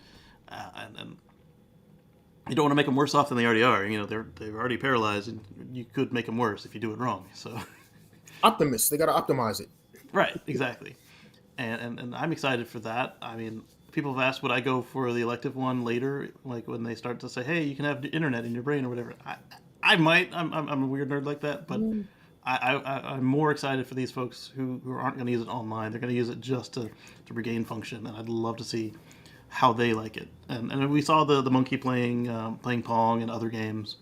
I'm that weirdo that would actually like to go ahead and put the chip in my brain so I can download information like the Matrix. Right. It's like you see somebody you saw I wanna 3 learn years ago, stuff you get their instantly. name and what we talked about. Yeah, just Let me learn stuff instantly. Go ahead, put that chip in my I know brain. kung fu.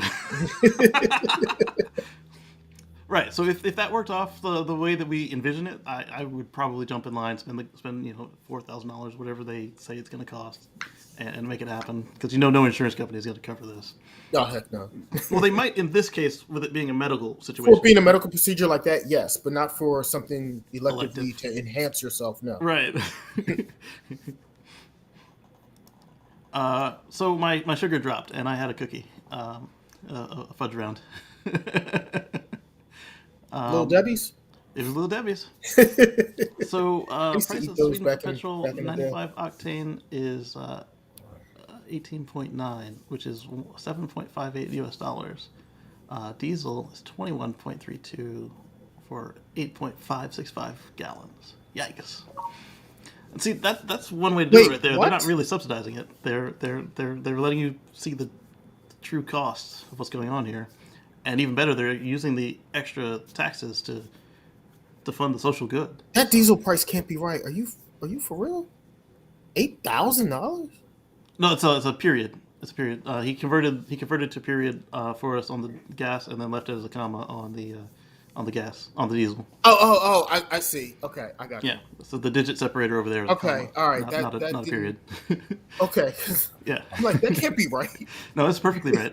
You just gotta use the right digit separator, and Gotcha. that's what that is—a digit separator. So $8.50 a gallon for diesel, Yes. and $7.50 a gallon for petrol. Yeah. I mean for gas. That's sky No. high. That's even more stout than that gas company in And Southern people California. here complain about the California prices. Yes. They're like $6 a gallon now for gas Exactly. or whatever. And yeah. Yeah. And so Dan's got it. He says, imagine if Christopher Reeves could walk again with Neuralink. Superman walks again. That would be a great movie too. It would have. Yeah. They could do like with all the different Spider-Men. They could do this particular Superman that walks again.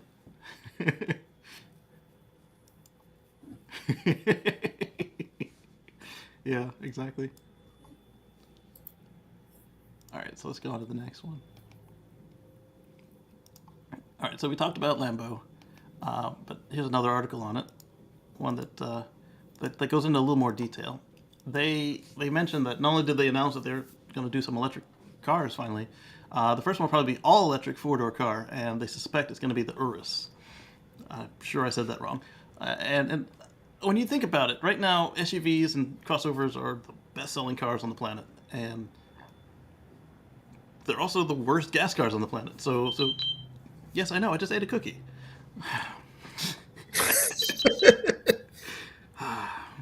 See, look, it's true. I'm scanning myself. All right, it accepted that. Technology. I'm already a cyborg. Yeah. So I think this is the way to go. It also extends the chance that they can make this more performant without upsetting their core base, just like we saw when the Dodge folks got upset with the E-muscle. I'm not blah blah blah blah. Well, if you start on the SUV, there are less people to complain, and then once you try it, they're like, well, that SUV is blowing the doors off my Challenger. Can I get some of that?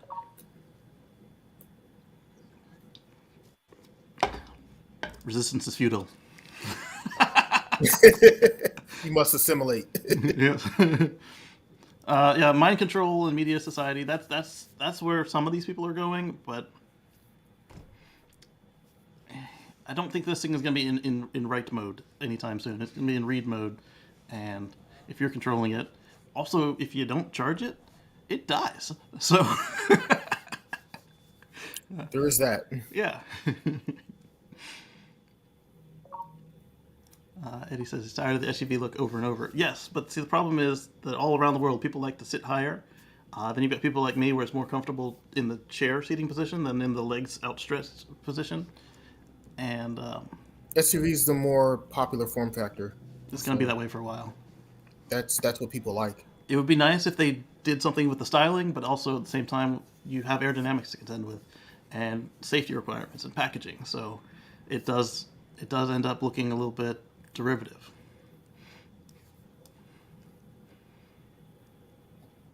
But you know, it is what it is. And like I said earlier, welcome Lamborghini, come on over. Let's see. Then we've got our friends at Aptera. They have a update.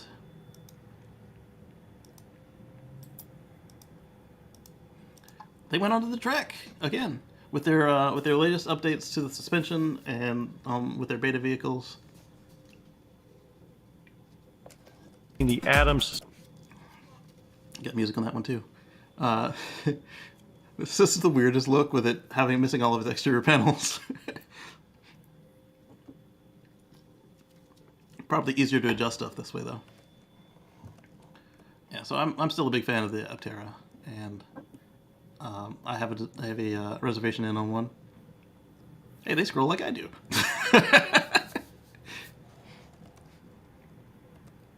Apteras are going to be interesting. Yes. I don't know how popular those are going to be. I mean, kind of like the There's going to be a lot of people speaking kind of out like the against them. slingshots. The same people that buy like the slingshot would buy one of those. There's that, and then there's going to be a lot of people afraid of it fun. because it has 3 wheels. They're going to assume that they didn't do safety tests, but it's going to be just like we see with EVs. Get some butts in the seat, and you know, the price point they're looking at, the demographic they're looking for commuters. So if you know, you can go 1,000 miles on a charge and solar charge 40 miles a day. It's Yeah, that's a huge. Yeah, if you're commuting, that's going to be huge. The other thing is, it looks like it would be fun to drive though. oh yeah, It's gonna be street legal? oh yeah. Oh yeah, Okay. In some states, you'll there's need plenty a. of street legal 3-wheel vehicles out there now, but in some states they may be considered a motorcycle because of 3-wheel. So Right. you may need a motorcycle endorsement on your license in order to legally drive them. Okay. Exactly. Yeah. So let's see here. This one I need to open this way. All right. So we're getting to Tesla again, but first let's take a stop off at Lordstown Motors over in Michigan. There, the Foxconn chairman says that Lordstown pickups will begin shipping this year, and this one also came up in one of our groups, and my response was, have they solved the fire problem yet? Because every one we've seen that's actually operational has caught fire. I don't want to be that guy, but you know, I do want to see more EVs on the road. But like, you know, they started out with They have to solve that problem. There's no way they're going to be shipping them out to people without solving that issue. right. But I was just saying we haven't heard any news saying, hey, we solved the fire problem. The only thing we saw out of them was, you know, all these prototypes catching fire and that They don't want to put that out there. They don't want people to know. They're like, well, maybe some people may not know about that, so we don't want to go make an announcement that, oh yeah, we solved this problem. Where there are people that may not know that was ever a problem. So Right, but we the just want to only- announce, yeah, we're about to ship and we're getting them out there, and we're Yeah, but the only other public appearance they made was when they were doing that political pandering with the guy who lost the election. So they don't have a lot of good public will going their way, other than, you know, people who are really into wheel motors. But as we saw, you could still have 4 motors like on Rivian, and they not be in the wheels. They, you know, that's unsprung mass right there, or rather, yeah, it's unsprung mass, and at the same time, the Aptera uses a variant of this motor for their 2- and 3-wheel drive, but we haven't seen any Apteras lighting a fire. Aptera actually has more experience building vehicles than these guys do, but we'll see what happens. You know, we'll see. The pickup truck is a very, very popular form factor in America. You know, Yeah. people love their pickup trucks. So, you know, the more options people have, the better. I still contend that GM was using them to get a free renovation on that factory so they can repossess it when they go to business.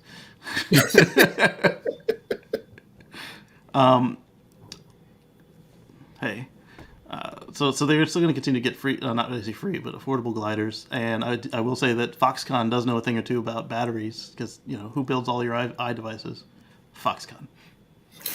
True. So if I think somebody may have solved it. Let's see. Eddie thinks that the Aptera is too futuristic, and Robert is used to long, slow sports cars. And once Soccer Mom beats them off the line with their Challenger, they'll lose every challenge. I still think that Charger is a great brand name for a car that needs to be plugged in. So not too good going over the speed. I gotcha. There you go. So, I mean, I wish them luck. I don't want to see anybody fail at this, but if you were to ask me, like, again, this is not an investment advice show or whatever, but if you were to ask me personally how I feel, I would like to see them succeed, but I have no confidence in them. Here's the thing: we're seeing a ton of new companies pop up because everybody wants to get in the EV game. Not everybody's going to succeed. There's going to be some failures. So some will prevail, some won't. Heck, there's some legacy older companies that may falter and go under as well. So we'll see what happens when it all comes out in the wash.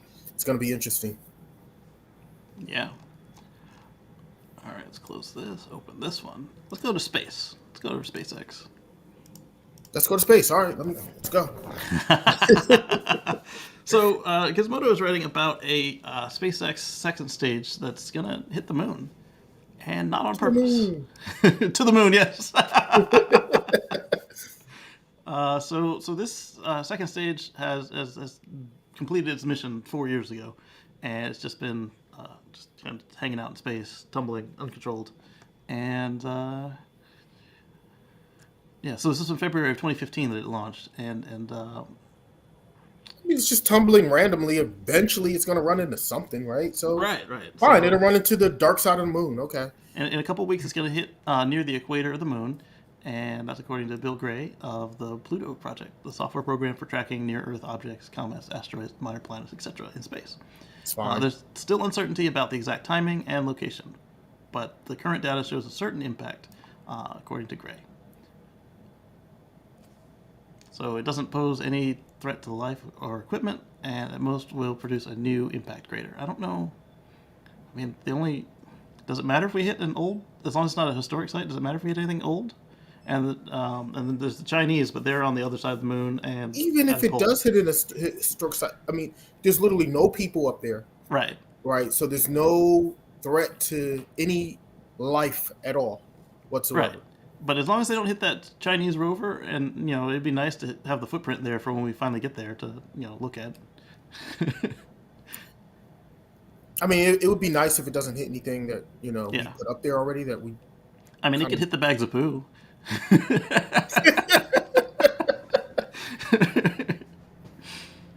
We did litter that place immediately. That's what we're good for, apparently. Because littering up one planet wasn't enough. We had to leave bags of poo on the moon. And we did. Anyway. Can't just litter up one celestial object. Right, exactly. Roadshow is reporting a dim future for the Chevy Bolt EV and EUV as evidence mounts that GM plans to end production. This is something that Omar and several people have been saying. Are they going back, or are they just going through the motions? And there's no public plans to shift bolts elsewhere. And I think they're going to get rid of the bolts altogether because there's a bad stigma now with the bolt because of the fires and the recalls and all the issues. And they're going to get rid of the bolt name altogether, stop building them, completely discontinue them, and build something else. Mm. And that's my theory, but I don't know. I could be wrong. And they're converting the factory to a truck plant. The Bolt is not a very large vehicle, and Hamtramck was a smaller car facility. Like both of my Volts were built there, and they were based on the Chevy Cruze platform. And when they canceled the Cruze, they canceled the Volt. And the original Bolt is a lot smaller than it looks like in pictures. The EUV I haven't seen in person yet, and it's bigger. But the EUV is based on the same platform, so. Oh, it is. It's just more like bigger panels. Right. So Wow. so it's bigger than the Bolt, but it's not Substantially. Factory wise. I'm sure it's not. It's you're completely retooling the factory to do trucks. It's not going to be. You're not going to be able to do the EUV in that. Right, you got something a little bigger than a Honda could, Fit, but a different line, and something the size of a Hummer. It's a little harder to get them to run down the same equipment. Yeah, you'd have to have a separate line for that. Right.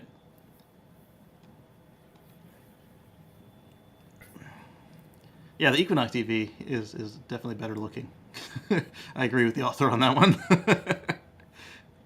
I like the Bolt though. So why didn't they make it look like the Equinox?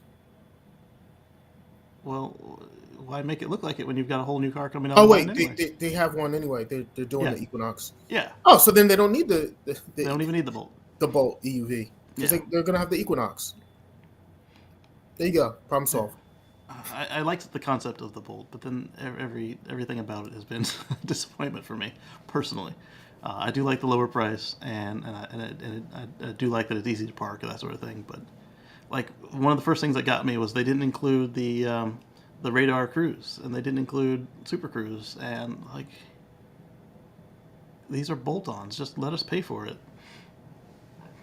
Let that be in a higher trim level, and just say, exactly. Hey, here's an option. You want this? Pay us. We're only making 10,000 of these this year, so if you want it, hurry up. Warren Buffett said, watch the company, not the trend. Well, everything I saw about that Lordstown company has been accusations of scams, so... And then I did see like I said, they're aligning themselves with for a little while, that was the same thing with Nikola. And Nikola is recovering. They're turning it around, so, there's Lordstown hope could turn for around. everyone. Yeah, they could. We'll see. All right, so let's look at some Musk tweets real quick. All right, so Bloomberg had a bunch of tweets about Tesla and the factory. And let's see. The original factory has achieved a brag-worthy title, the most productive auto plant in North America, which we'll get to, and it was by a significant margin. And it says, and Elon Musk is just getting started. They have an article. Last year, the Fremont factory produced an average of 8,550 cars per week. That's more than Toyota's Juggernaut Kentucky plant at 8,427 cars per week, and BMW's Spartanburg hub at 8,343 per week. The trains coming out of that place were incredible. And so then they've got a chart showing this. Tesla's Fremont factory is a scrappy sight to behold. Originally built by GM in the 1960s and jointly operated by GM and Toyota until the 2009 bankruptcy. And shortly before that, the UAW pulled out, leaving everybody high and dry. But they went back in. New additions have been kludged together to form an anthill of manufacturing. Yeah, your Model 3 was probably built in a tent. Tesla's more recent factories were designed with more intention. See how their new factory in Austin compares with other big hubs. So let's see if I click on this, will it make it bigger or will it leave us? Okay, good. So here you can see Tesla in Austin is at 7.9 million square feet, whereas Fremont's only 5.3 million square feet, and it's currently producing 8.6 thousand cars per week. Kentucky is at 9 million square feet, and it's doing 8.4 cars per week. BMW is at 7 million square feet, and it's doing 8.3 thousand cars per week. And Nissan, for reference, is only 6 million square feet, and they're doing just 4.9 thousand cars per week. So if you look at the square footage, it's very efficient. Fremont is the most efficient. Yeah, and biggest as far as the number output. Yeah, but not only is it the biggest output, but it's the most efficient because if you look at the square footage, cars per square foot, yeah. Cars per square foot, they're blowing everybody out of the water by a huge margin.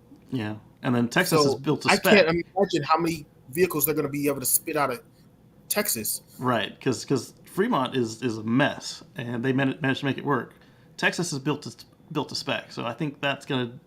The first year might be just something normal, a little bit better, a little bit worse than Fremont. But I think that in year 2 and 3, that thing is going to surprise us with what it can output. That thing's going to be spitting out tons of Model Ys, tons of Cybertrucks, semi. Exactly.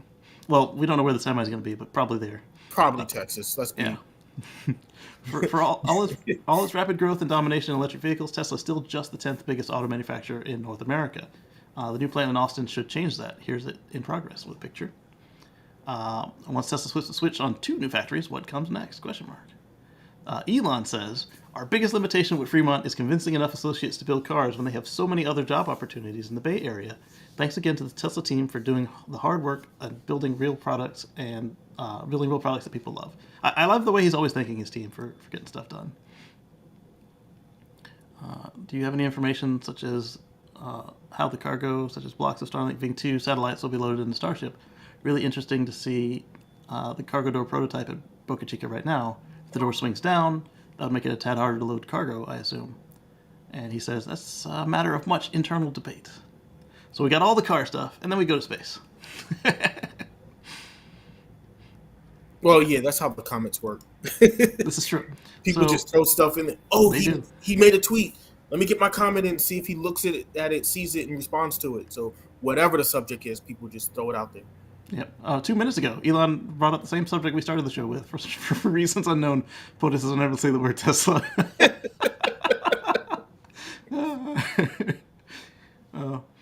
So clearly, I haven't looked at his Twitter today. So many Hitlers. We'll go. Okay.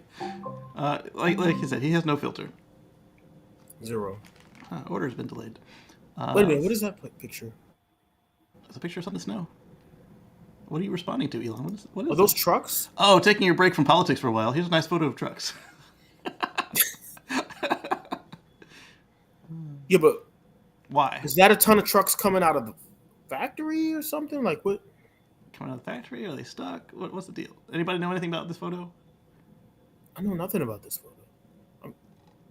It's interesting because he does stuff. He does everything with purpose. The 25-second unskippable ad. I'm looking away so they don't win. We all do that, don't we? Just rewatch True Romance. Lie back and think of Mars. All right, what do we got here? The thermodynamics and statistical mechanics. Read the highlight. Ludwig Boltzmann, who spent much of his life studying statistical mechanics, died in 1906 by his own hand. Paul Ehrenfest, carrying on the work, died similarly in 1933. Now it's our turn to study statistical mechanics. I wish you well. I'm surprised the author was able to get through that whole book. Right. Or did they? Is that just a published? It looks like an old book. Yeah. The universe is a hydrogen sonata. Something about Minnie Mouse.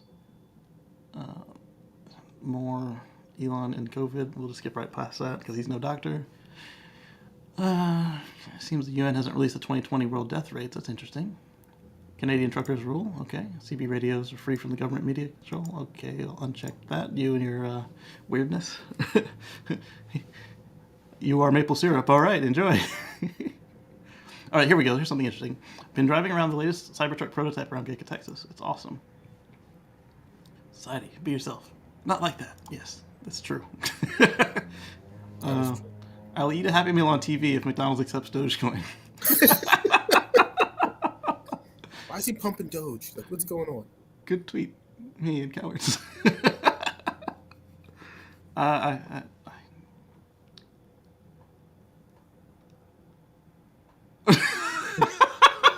Sorry.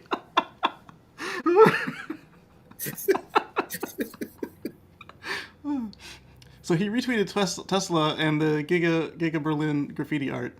This came out way better than I was envisioning when Tesla said that they were going to do. When Tesla said they were going to do the the graffiti at Berlin, and this looks great. Giga Berlin has the best graffiti art. Oh, it's the only one so far. Wife's the best. You only have one kid, Dad? He said, this is annoying, introducing NFT profile pictures. You know what's annoying? Only being able to buy certain products with Doge. All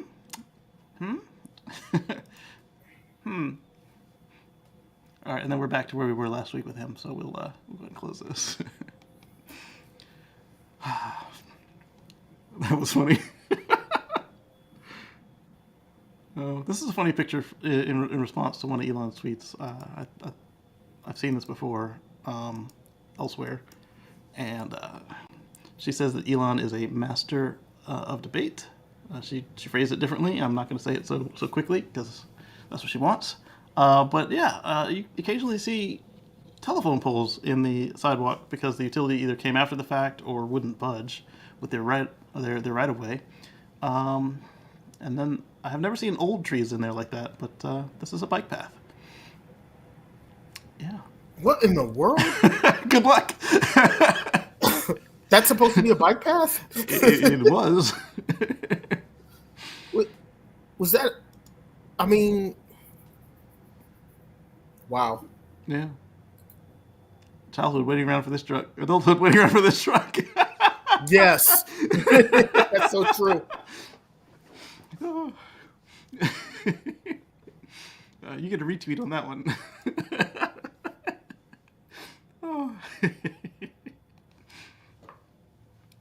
All right. So let's get on to another Elon tweet. I knew there were more. I don't know why. Oh, you know what? Because I was just looking at ones he made rather than replies, which is probably for the better, given some of the stuff people tweeted him.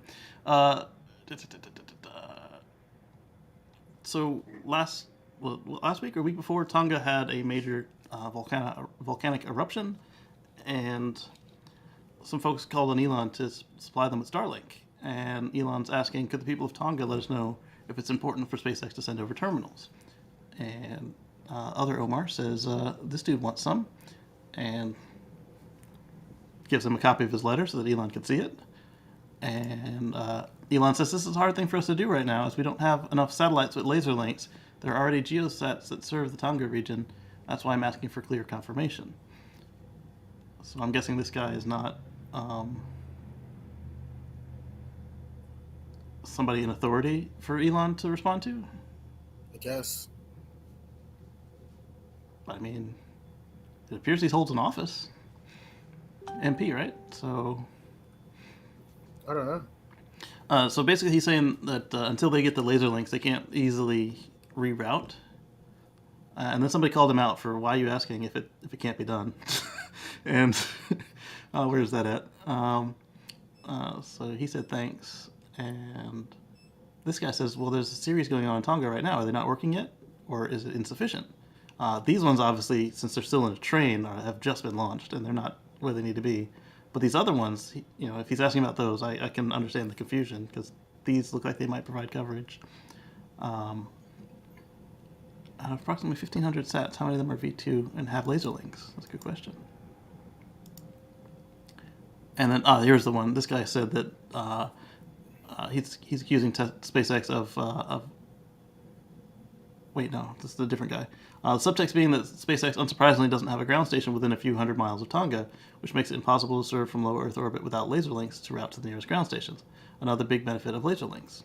Fair enough. I guess the other guy deleted his tweet because it was in there, and it was a little rude the way he did it, but he if you got through the brusqueness of it, it was a fair question, like, well, why are you asking if you can't do anything about it? So, now we get into some. And I guess Elon was asking, how important is this to get done, because he wanted to figure out if he should dedicate a bunch of resources to getting that done. Right, and I guess that particular politician who answered wasn't one who could make that request on behalf of the country. But my question is, I guess I'm wondering if he's asking, how badly do you want this, like, or are you willing to pay for it or something? Like, I don't understand, like, his questioning of that. It's like, right. Yeah, they currently don't have any internet. They want it. So, Right. I mean, yeah. when if you have nothing, you want something, right? Right. So, and then he's like, well, how is that even a question? they have the older, more expensive, less performant geostationary satellites. But then why did you ask? So I'm curious where that's headed. I'm sure we'll see soon if they. Yeah, I don't know if he was, asking them if they were willing to pay the expense that it was going to cost for him to do it, or Right. I don't know. Yeah. Let's see. Eddie says he might consider the Equinox. That's cool. The rocket is going to hit the MIB security prison. SUVs are more likely to have rollover accidents. This is true. Even the SUV EVs are less stable than the EV sedans. Like my Model X is easier to roll than smoke, and my previous Model S. But they are, But heaps. that Model X is still really hard to roll. It's a weeble wobble. In fact, And even if you roll it, it's Yeah. it's much more likely to sit back when it settles to sit back upright. So yeah. So what I'm pulling up now is the that low center of gravity with those heavy battery packs in the bottom of the vehicle help with stability a lot. Yes. Makes it much more stable. And I'm going to open this link. I'm going to pause it. I'm going to go back. I'm going to go back. All right, let's share. Oh, I just realized I'm wearing my SpaceX shirt. Yeah. So this is the rollover test on my Model X. It gets up on its side, and it rolls back down because it's heavy. Bloop. All right, and then this is a Model Y. So both of these are less stable than than their sedan counterpart, but they both do well. Same thing, yeah. Yeah. The weeble wobble. They're weeble wobbles. Weebles wobble, but they don't fall down.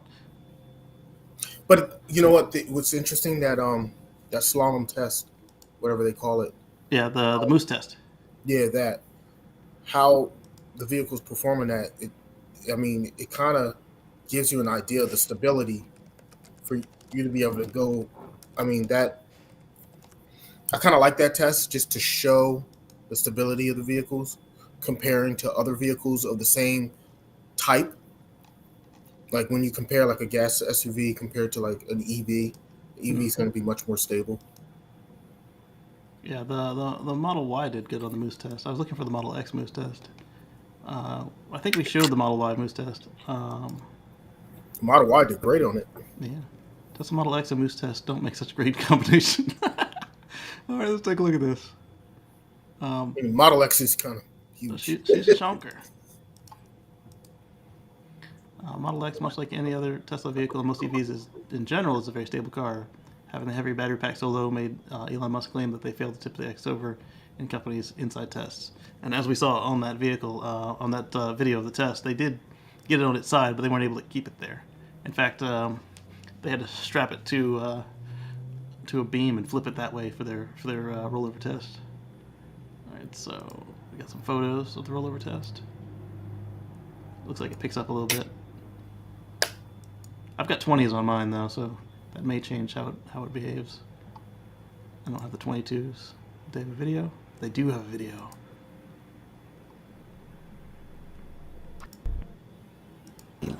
No hemos cortes imágenes. El Tesla Model X no es. Did it right there. 70 kilometers, it did good. Yeah, I mean, I'm not seeing the problem. Let's see. It'll probably be later in the show. Probably at a high speed. There we go. There you go. Knocked over a cone there. A cone at 72 kilometers. That's driver error if it's only one cone. He did it again, though? Or is it the same one? Yeah, it's the same one from a different angle. Okay. Okay, so I'm not really seeing much issue there. I'm not seeing an issue yet. Oh, 2 cones. It doesn't look like you're going to drop the moose on you, though. That's the important part. That could still be driver error, because he went tight to hit that one. He did. It's not like he went wide and hit it, like it was out of control. Okay, this is a slalom. This is not a fun test to do in that thick car. It's 6,000 pounds of just pure weight. I've never done that in the Model X. I've done it in some other vehicles. Yeah, I could tell you in the Model X, it's not a fun thing to do. That it does not feel good. There we go. Okay, so yeah, it did all right in the Moose test too, despite what the people were claiming. I don't see what the problem was. 2 cones. All right, so let's talk about Tesla results. I'm glad you guys are here because this is not my strong suit.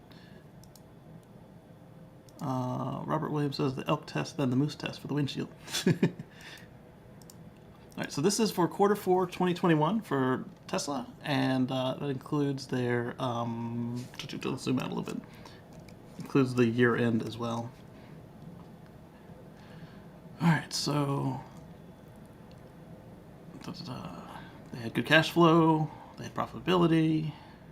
2021 was a breakthrough year for Tesla. That should no longer be a doubt about the viability and profitability of electric vehicles. Our deliveries were up 87% in 2021. We achieved the highest quarterly operating margin among all OEMs, based on the largest, all volume OEMs, based on the latest available data, demonstrating that EVs can be more profitable than combustion engine vehicles. Mission accomplished. They generated $5.5 billion of GAAP income and $5 billion of free cash flow in 2021, after spending $6.5 billion to build out new factories and on other capital expenditures. So they're still making money despite spending massive amounts of money to build 2 factories. So they spent $6 billion, $6.5 billion, and still made 5.5. Building 2 factories and Yeah. and other R&D and other expenditures and stuff, and they still made profit of over $5 billion. That's right. After a successful 2021, our focus shifts to the future. We aim to increase our production quickly, as we can not only through ramping production at new factories in Austin and Berlin, but also by maximizing output from established factories such as Fremont and Shanghai. We believe competitiveness in the EV market will be determined by the ability to add capacity across the supply chain and ramp production. So they're going to improve the output of Fremont, which we already saw is doing great in North America. The fact that they're going to improve it even more, I don't see how, but okay. They say that they figured out how to make it even more efficient. Good on you. Full self-driving software remains our primary areas of focus. Over time, software-related profit should accelerate our overall profitability. Most importantly, FSD is a key component to improve automobile safety, as well as further accelerating the world's transition to sustainable energy through higher utilization of our vehicles. And we just saw them increase the price of FSD. So I believe them when they say they're going to make the most money off of the software in time. Well, think about it. They'll lease it out to other OEMs. Right. So And he has a ton of money that way. Right. And he hasn't turned that down. Like they said, after GM gets done trying it out, they end up just buying it from Tesla. And he said, yeah, we're already open to anybody who wants to lease it from us.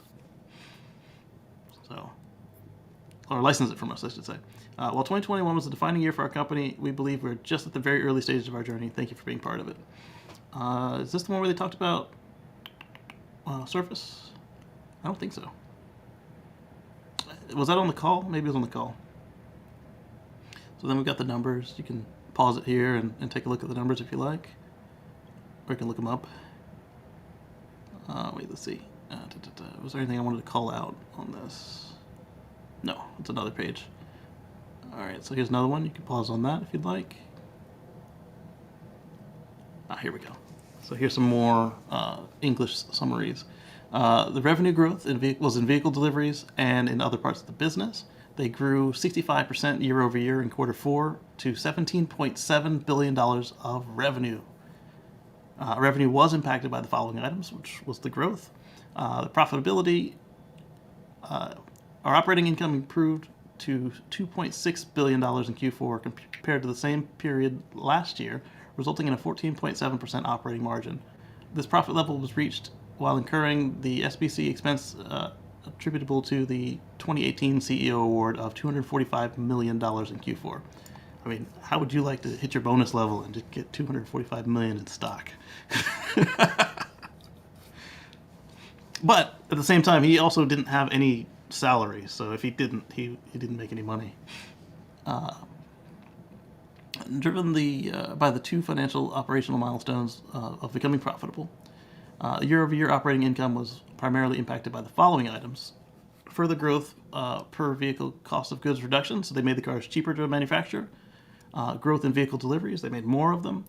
Improved profitability of automotive leasing and service and other businesses. So they were finally making more money in leasing and service and other businesses. It was detrimented by an increase in sales, general, and accounting, mainly by a $340 million payroll tax on the 2012 CEO award option exercise. So he got $245 and it cost them $340. Ouch. Rising raw material, commodity, logistics, and expedite costs. Yeah, that's a, they're just further reiterating that the supply chain mess is even affecting them, despite what they were able to achieve. Increased warranty recall costs related to specific batch of vehicles. I wonder what that could be. But basically, they're saying that they had to spend money on recalls. Quarter-end cash and equivalents increased sequentially by $1.5 billion. Well, you remember they did have that recall on the Model 3s. Yeah. For the trunk issue, and they had a recall on Model S. Model S. Yeah. For the front. So there was another recall too. So they spent more money because physical recalls cost a lot more money than if they pump out some software update, right? So right, but then they had the recall on FSD 10.3. Yeah, but that was software, so that didn't really cost them. Just the letters. that really didn't cost them anything. It's the same as they did a mailer. The physical recalls actually cost them money. Yeah, that's true. So that's real money spent. Yeah, because you got to pay people to actually do the inspection, and then you got to make the parts, you got to do the notice, all that jazz. Q4 was driven mainly by free cash flow of $2.8 billion. There's lease repayments of $1.5 billion. So they're paying back their debt. So all this stuff about, they're leeches. Leeches pay back debt? I thought they were another thing. Our total debt, excluding vehicle and energy product financing, has fallen to just $1.4 billion at the end of 2021. So it sounds like they're going to be debt-free this year if they keep this trend up. Because the remaining debt is less than they paid last year. Yep. All right, here's some of the fun numbers now. All right, so S&X production for Q4 was 13,109, which is actually just slightly off of Q4 2020 of 16,097. Remember, they weren't making very many S&X for most of this year. Look, you can see it right there on the chart. So year over year, they're down 19%. Model 3 and Y hit a new all-time high of 229,731 produced for Q4, for a total of 305,840, up 70% year over year. So they were down in Model S and X and up significantly in Model 3 and Y, which, kind of hurt how much up they were year over year, but that was still impressive. Deliveries were a similar story at 308,650 delivered, up 71%. Again, hurt by S and X. 84% on 3 and Y. That's just phenomenal. All right, so here's where the rest of the story starts to come out and show. The leasing, but solar deployments of in megawatt hours, they lost 1% on solar deployment, and they lost 38% on the batteries. Because remember, the same chips you need to control the battery on storage is the same chips you need to control the battery in the car. And they chose to put them in the car. All right, so here's what we were just talking about in the beginning of the show. The service locations have continued to improve. So at the end of Q4, they had 655 service locations, which is up 25% from the year before. And the mobile service fleet is just incredibly large. They're 43% up on the mobile fleet at 1,281 mobile fleet operators. That's incredible. And then here's a number we like to talk about. Like I said, there's so many superchargers around me. In Q4, they were at 3,476 supercharger sites, with 31,498 handles, up 36 and 35%.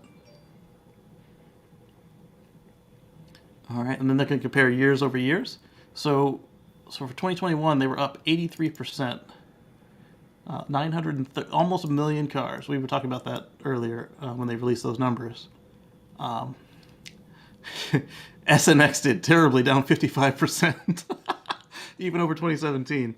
But Model 3 and Y are up 99% because that one was just the beginning of the ramp here. And let's see, deliveries is a similar story again. The leases are interesting, and the solar is up 68% despite the focus elsewhere is 32% on the batteries. Right, Well, so clearly here, the Model Y is going to be their bread and butter. and they've told us this. They've That's warned why us this. those numbers are. I mean, if you're looking at 3 and Y, Yeah, it's numbers incredible. are far out. Exceed anything More, they're doing with the S. more than double, right? Absolutely. Yeah. And so then this was interesting to me, the year over year for service, superchargers, and mobile. So in 17, they had 330 service locations, and end of last year, they had 655. For mobile vehicles, they had 218 cars, and now they have 1281. And more and more of them are actually Tesla vehicles, not the little Ford vans. So that's even cooler to see. They had 1,075 locations for superchargers, and now they're at 3,476 with 9,000 handles, and now they're at almost 32,000 handles. That is incredible. All right, in quarter four, we saw a continuation of global supply chain, transportation, labor, and manufacturing challenges, limiting our ability to run our factories at full capacity. So I've been watching a lot of Dragon Ball Z later. That's not even my full power. California and Texas. Builds of Model Y started late in Gigafactory, Texas. After final certification of Austin-made Model Y, we plan to start deliveries to customers. So both factories are already up and running. They know how to build the cars. The staff is ready to go. And they're going to start soon as they get their certificates so they can operate. Fremont achieved record production in 2021. We believe the potential to extend the overall capacity beyond 600,000 cars per year, and we aim to maximize output at our Fremont factory while ramping new factories. They are not playing around. So look over here, California, 500,000 just for Model 3 and Y, and 100,000 for S and X. So that's their 600,000 now, and they want to do more. And they already said they want to do more at Shanghai, which is greater than 450,000. It's still under construction right now. They've actually got another building going up for Shanghai. And those are just the two factories that are running now. You've got Berlin is chomping at the bit. You've got Texas, which is ready to go. Let's see. All right, so there's some news about Texas that I didn't get to yet. We're going to get on it. Shanghai. Production of the Model 3 and Y continued to ramp further through 2021. Local production is essential for reducing cost per vehicle and improving the stability of our global supply chain. Giga Shanghai continues to be our main export hub. And it's true. All right, so there we go. Berlin, Brandenburg. Equipment testing through the vehicle production process started in late 2021. We're still in the process of finalizing manufacturing permit from local authorities. That's been giving them a lot of trouble over there in Germany, which will allow us to start delivering German-made vehicles in Europe. These first vehicles will be built using 2170 cells. So we talked about this. We said, what are they going to do for batteries? And I suggested that you could do a structural pack with 2170s, but I contend now that it doesn't make any sense to do a structural pack with 2170s because unless you can use the same equipment to make a structural 2170 pack, to make a structural 4680 pack, I don't know that it's worth the resources to do that. So what I suspect is going to happen is these packs are going to come from China just as a pack, on a train, on a boat, whatever, ready to just pop in the bottom of the vehicles. What do you guys think about that? I tend to agree with you on that. I think structural battery packs are strictly going to be the 4680s. Yeah. they're already pretty much all, they confirmed pretty much that they're going to be doing that out of Texas for the Yeah, I'm Model getting Y. to that one. Yeah. So I mean, out of Shanghai, yeah, I see them using the old the old style battery packs for that. Yeah. And if it can use the same mounting hardware, then that's even better because then they just Just for efficiency's sake. Yeah. exactly. So did they? They didn't talk about Texas, did they? I mean, they did talk about Texas, but they didn't say. Did they? They did not. But as Omar said, the structural pack is going in Texas, so they're starting with 4680s in Texas. So on the call, Elon stated that later on in this first quarter, Model Ys will be coming out of Texas, being delivered, and they're going to have the 4680 structural pack. Now, there's a lot of people out there saying, "Oh my gosh, well that's going to be crazy because you have different vehicle coming out of Fremont than you're going to have coming out of Texas, and people are going to want the 4680 ones, and they're not going to want the other one, and what if they have more range?" And look, calm down, everybody. You're not even going to know what's in your car. You're not going to know which one you got, because all they're going to do is they'll use less cells, so Save you're going to money. have the same range, and so you'll have the 4680s versus the 2170s. They're both going to have the same range, and maybe the 4680s might be capable of charging a little bit faster. Maybe. Other than that, you're not really going to notice any real difference. Right, and then by the time they do make a difference, Fremont will be assembling Model Ys with 4680 packs. That way, because they know their customers are a little more savvy than a lot of other brands, and they're not going to do that to themselves. Right, and so you're absolutely right. They will eventually. Fremont's going to be doing the same thing. It's going to be pumping out 4680s. So there's going to be parity. It's going to be a short period of time where it's not parity, and then there's going to be parity. Yep. And either way, you're still going to get roughly the same range. Yeah, you're going to get what they promised you. Doesn't mean they won't unlock something later, but lately they've been charging for that kind of stuff. So, well, they might unlock, better charging speed or something later. Yeah. It's not going to be. You're not going to regret getting your car now versus when they increase the price later. Right. Because they will increase the price before they do any of the cool stuff. Just like we saw with the colors. The color became a second color became free or reduced price, and people are like, "Oh, well, I want that," and they're like, "Oh, well, you can pay today's price." And most people said, "Nah, I don't want that." Right. All right, so autopilot and full self-driving. The team continued to iterate on FSD beta software, releasing 7 updates throughout the quarter. And we've successfully increased the number of FSD beta vehicles from a couple thousand in quarter 3 to nearly 60,000 vehicles in the U.S. today. IIHS awarded the vision-only Model 3 and Model Y a score of superior in collision avoidance functionality and top safety pick plus, the highest possible rating. 60,000 people and no crashes. That is an achievement. Yeah, but they're being very selective about who they're allowing to have it. So all the more reason. But remember, anything that happens if you turn off autopilot within 5 seconds of a crash, that counts as an autopilot crash. So right, but I'm just saying, like, when you're looking at the FSD beta vehicles, in order to get into the FSD beta program, it's very selective as far as who they're allowing in the program. So you're already selecting your safer drivers to begin with. So if you're selecting only your safest drivers, you're not going to have crashes. They did massage it a little bit, yes. I mean,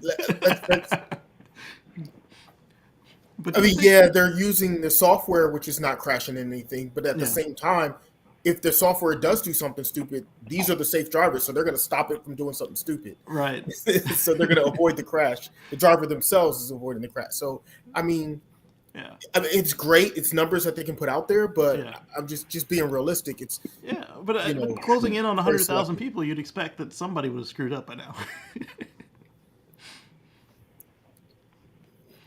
Mine tried to run red light twice this week. And there you go. But I'm one of the safest drivers. What did I do? I stopped that stuff. Right, you stopped it from doing something stupid. Therefore, you avoided a crash. Yes, or bad ticket. Vehicle software released a new user interface. You guys all know about that. We talked about it several times, including live view of the car's blind spot when the turn signals are active for non-legacy cars. New games, entertainment, audio features, etc. They talked about remote view for non-legacy cars as well. Battery and powertrain manufacturing. Manufacturing is critical to Tesla's core competency. While EVs were often deemed structurally unprofitable due to expensive batteries, we were convinced that manufacturing innovation, purpose-built vehicles, and factories would solve concerns. In quarter 3, 2021, the last widely reported quarter, Tesla achieved the highest operating margin of all volume OEMs. Cost of goods per vehicle dropped by $36,000 in Q3 to Q4. So wow. Wait, what? They had an operating cost of goods for each vehicle dropped by $36,000 from Q3 to Q4.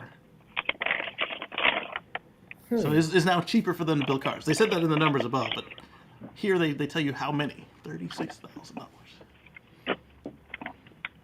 Oh, it dropped to $36,000. Oh, it's a hyphen. It's not a hyphen. That's a hyphen, not a negative. Okay, so that's still really good though, when you consider how much. Remember that Rich rebuilds $28,000 for one battery issue. So the whole car is $36,000 now. If that's a hyphen and not a negative sign. Yeah, I'm not sure. Either way, it's a good number. But either way, the fact of the matter is they dropped their operating costs. They're becoming even more and more efficient. They're dropping their costs. They're increasing their output and their profits and everything else. They're doing everything in the right direction for their shareholders. Yeah. Let's see. And sustainability of being able to sustain the company. Exactly. Remember, it's not just about appeasing shareholders, but also they have business. In order to be successful, stay in business and keep putting putting the product out there. They got to be able to sustain, and they're doing what they have to do. Yeah. We believe our current projects, including large castings, structural battery pack, 4680 cells, and many others, should help us continue to minimize our production costs. And that's the other thing that people keep forgetting when they talk about, 4680s. 4680s were just one part of their master plan with the batteries that we saw on Battery Day. You had tabless construction, you had dry electrodes, you had 4680s, you had structural packs, and more. And all of these together gave them the range increases and the price reductions that they talked about. So they're not done yet. And so if you're expecting miracles just from 4680 cells, you're not paying attention. Energy storage deployments increased by 32%, mainly driven by strong megapack deployments. As demand remains substantially above capacity, growth has been limited by supply. We're in the process of building a dedicated megapack factory to adjust the growing demand. What was it, 36 megawatt hours? Wait, so they're building another factory just strictly for megapacks? Yeah. They told us this one, I think it was 36 megawatt hours, 36 gigawatt hours. I don't remember which, but just for megapacks. Where's that plant going? Was it in California or Nevada? Okay. I don't remember. It's good stuff. Yeah, solar retrofit and solar. You know what that means? What's that mean? That means we're creating jobs. This is true. And stabilizing the grid. Sustainable energy. Jobs. For America. Right? You're talking about energy storage that's going to help stabilize the grid. That's going to also help allow the grid to use renewable energy such as solar and wind, because you have to be able to store that stuff. Right. And all that stuff is creating jobs, which, if you listen to certain other people on the other side of the argument, they're saying, oh, no, it's going to take away jobs. No, they're creating a lot of jobs. There's going to be plenty of jobs in this sector in order for this thing to grow and be successful. Exactly. Solar retrofit and solar roof. Solar deployments were 345 megawatt hours in 2021, increased by 68% year over year, with cash and loan purchases accounting for nearly all solar deployments.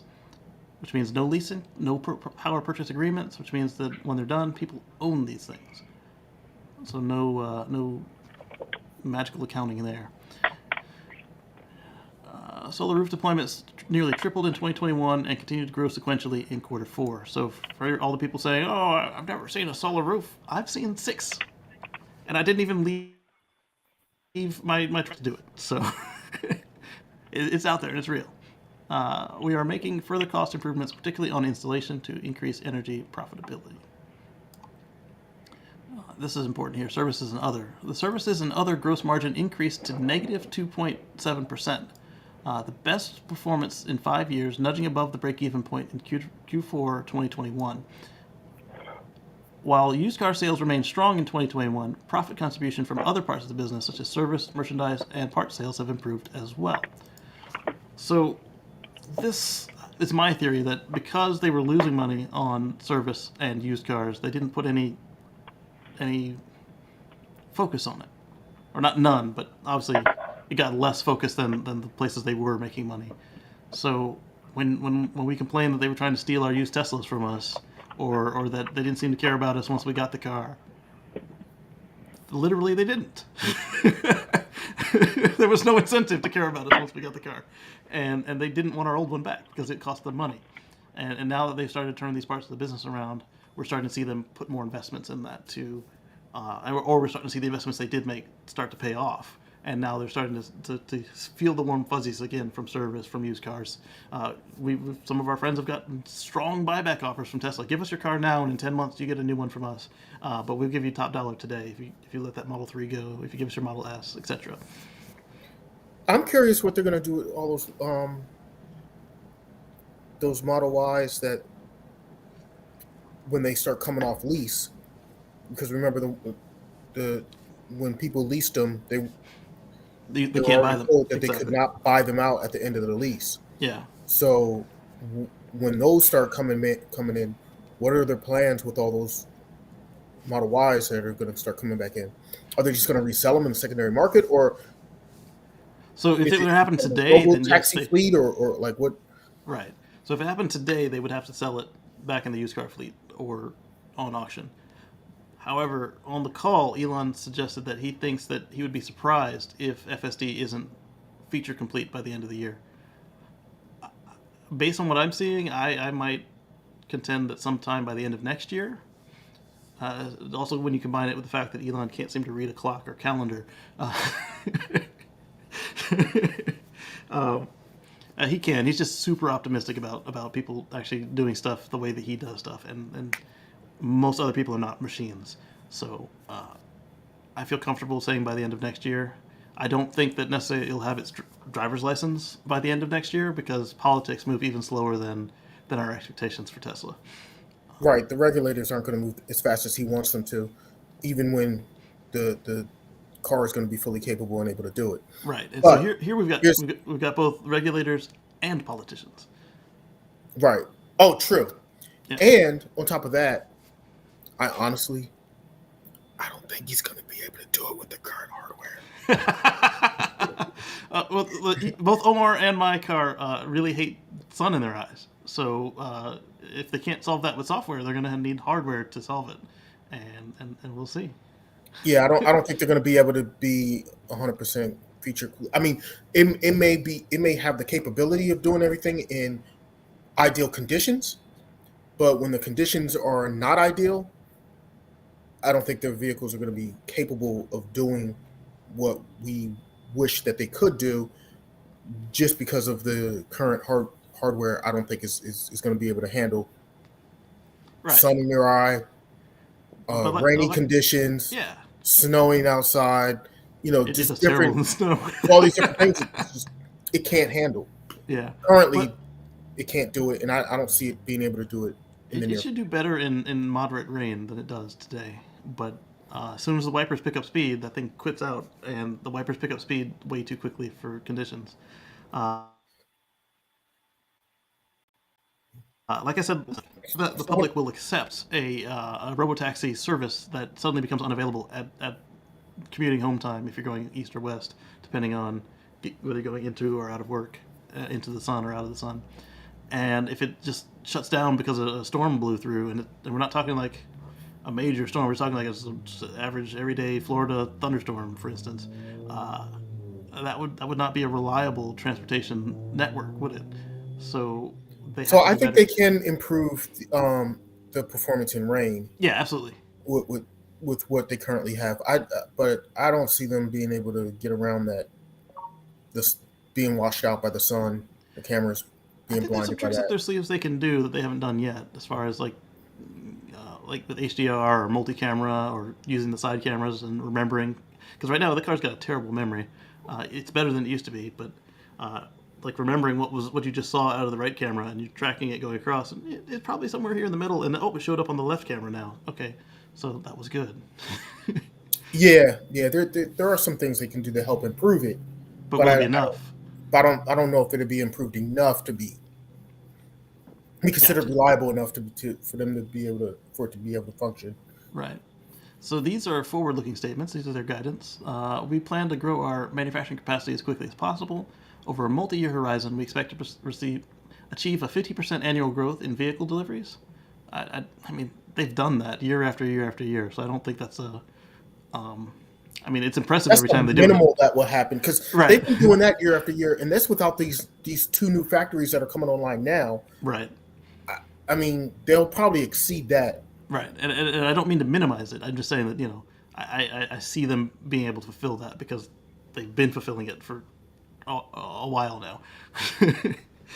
The rate of growth will depend on our equipment capacity, operational efficiency, capacity, and stability of the supply chain.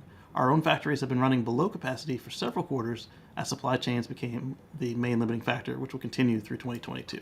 Now Which, that's the biggest issues, the supply chain. right, and on the call he told us that's why we're not getting Cybertruck this year, because it would actually make it harder for them to put out cars, and they're already running below capacity.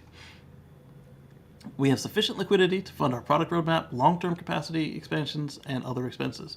Uh, was it on the previous quarter where he basically said they're going cash?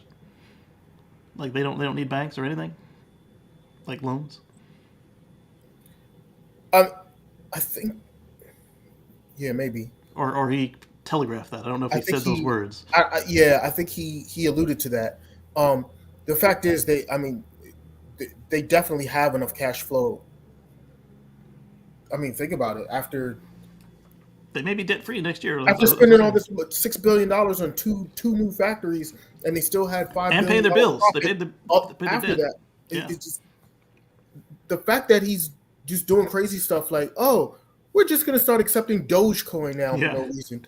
I mean, it's just like obviously they have enough cash. Yeah. You wouldn't be doing that if they were strapped, right? Right. We expect to continue to execute on innovations to reduce the cost of manufacturing and operations.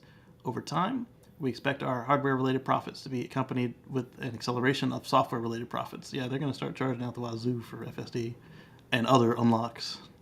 And who knows what we even don't, like, they may have an app store. We talked about that on the Tesla Life. That they may have enough cars now that Elon feels an app store is warranted. The production roadmaps of Austin and Berlin will be influenced by successful introduction of many new product and manufacturing technologies in new locations, ongoing supply chain related challenges, and regional permitting. We are making progress on industrialization of Cybertruck, which is currently planned for Austin production, subsequent to Model Y. So not until Model Y is out of Austin will they even look at Cybertruck. I would not be surprised if we saw them have an app store where in where people can start literally paying for buying and downloading different games and stuff Mm-hmm. on their Teslas. And like I said on the Tesla Life, they don't need a fart app because it's built into the car already. So you don't need like 20 more of those. Right. So Fremont factory, record production in 2021. So not all the cars are built in a tent. But we knew that. Another shot of Giga Berlin graffiti. Or I guess a wide shot of one of the ones we saw earlier. Gigafactory Berlin quality control. Look at this. Look at this. Everybody who was afraid of what the new factory is going to do, I think they know what they're doing now as far as quality control.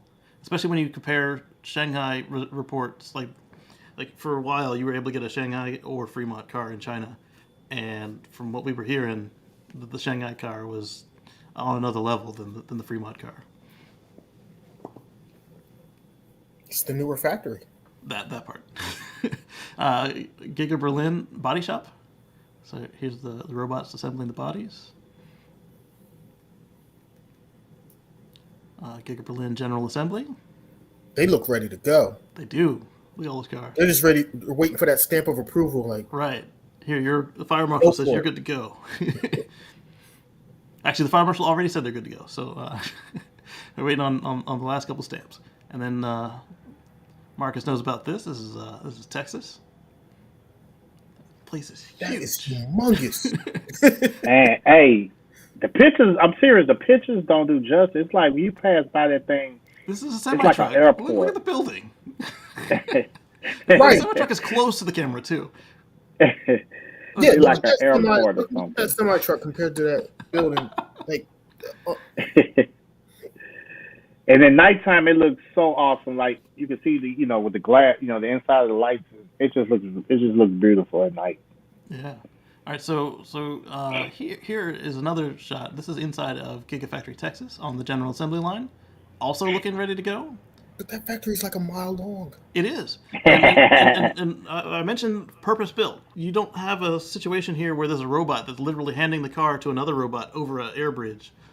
In Fremont, literally, they have that for the Model S and X line where there's just something that's going across the top of the factory and it's too low for the car. So they have to pick the car up, hand it to another robot, and then put it back down. That's Imagine if you could save that step.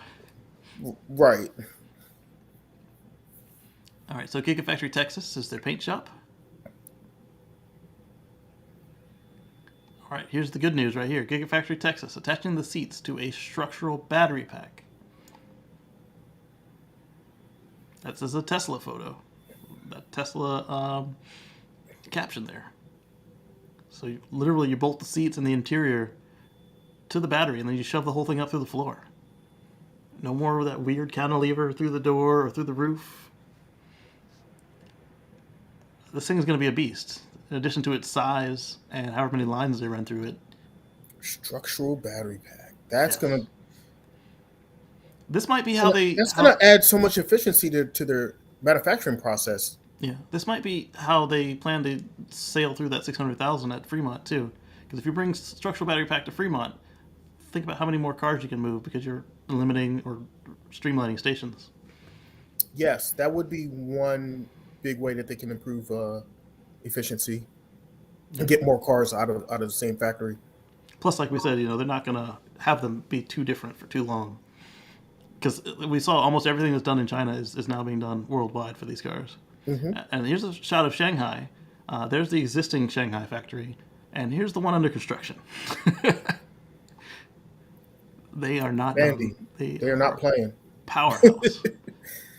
Oh, but they build stuff fast over there. They do. It's just a muddy swamp. Because the thing about Shanghai is that their regulations. Their regulations. They don't get bogged down with. Okay, you can't do this step next. You have to wait until you get this inspected and wait for this and wait for the next approval. Okay, now you can go to your next step, and then and they just approve the whole thing. Like, yeah, go for it. Right. That's not to say that they don't have regulations, because we've seen Shanghai or China just clap back at Tesla several times. So here's the bottom of a non-structural pack. So you see there's room for the battery pack to go. They had to bolt the seats in the interior in there separately. So I imagine that the structural pack will be showing up in China soon too. And imagine what that factory is going to do when they just like Fremont. Imagine what that one's going to do when they come to take off. So then we move on to Tesla Semi, which is also not coming out this year, just like Cybertruck. They do have a test fleet, and it still sounds like Pepsi Frito-Lay is going to get their test fleet. So that will be interesting to see. But this one says Tesla Inc. on the door, so that's obviously a Tesla truck. And then I noticed that this one doesn't have the high fairing on it. Like the others. Test fleet for Pepsi, how many? It sounds like 15. Is it 15? Mm-hmm. Okay. I thought they had 20 semis for test fleet. Maybe the other 5 are internal. Maybe. Yep. So that's the Tesla Q4 update. I thought it was substantial. All right. Let's see what I got next. Why do I have this? Oh, okay. I know why I have this.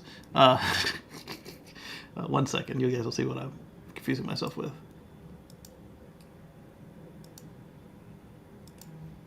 Here we go.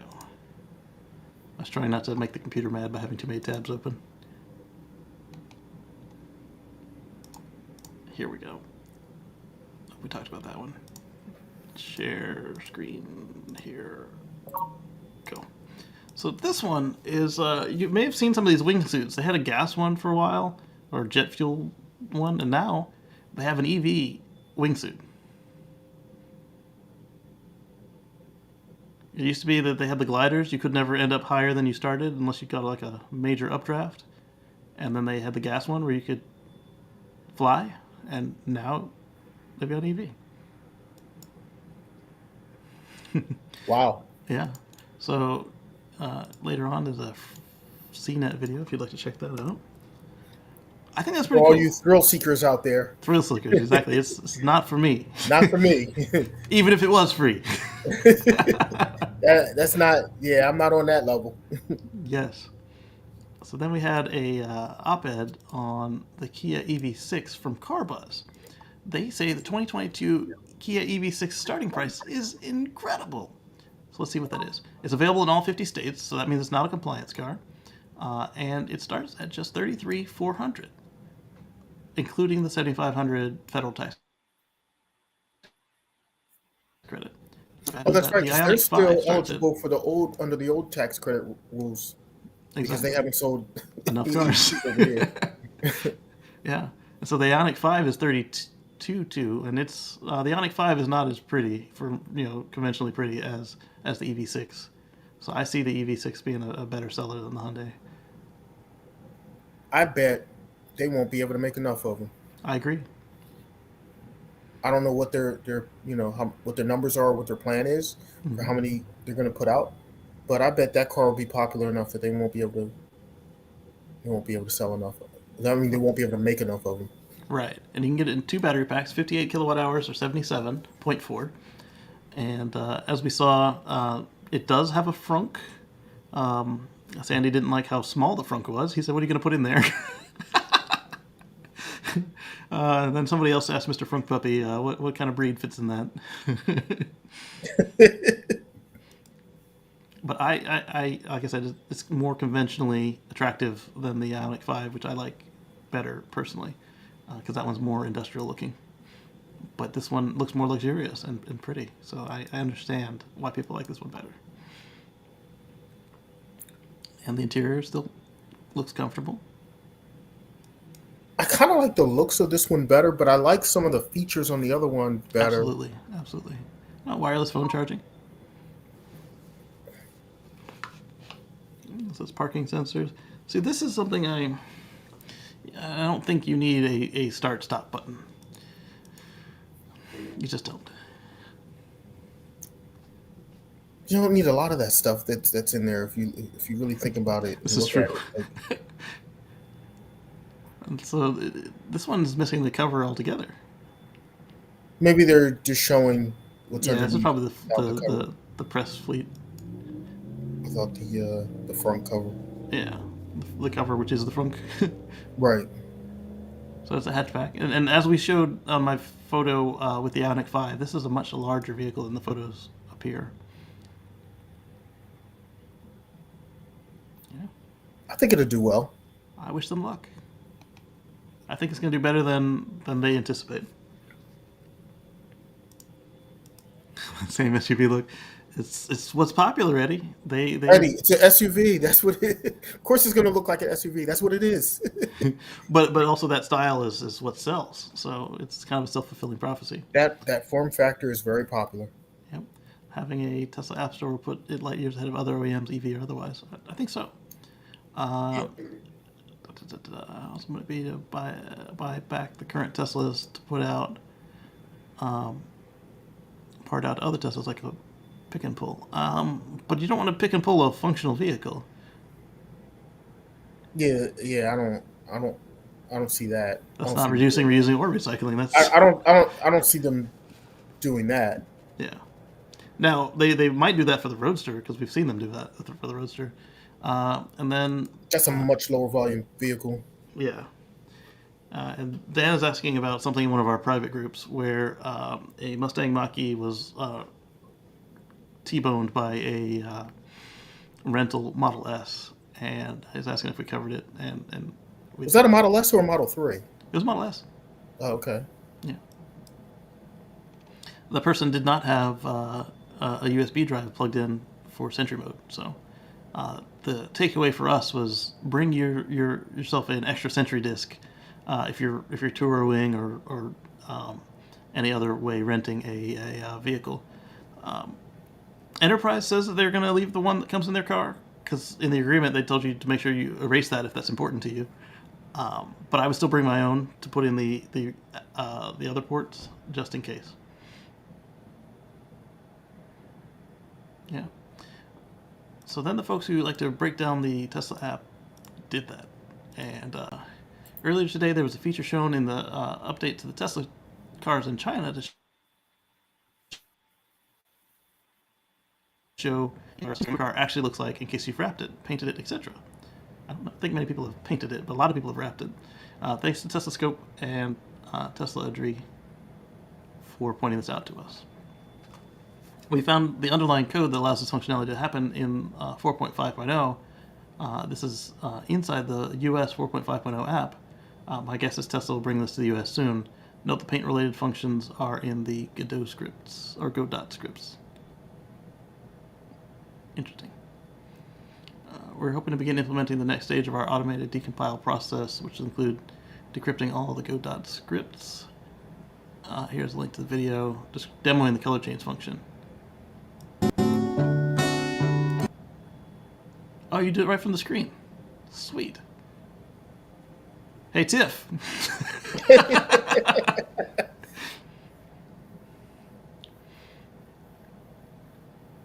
For those of you who aren't aware, there's an app in the app stores called Electric Mods, and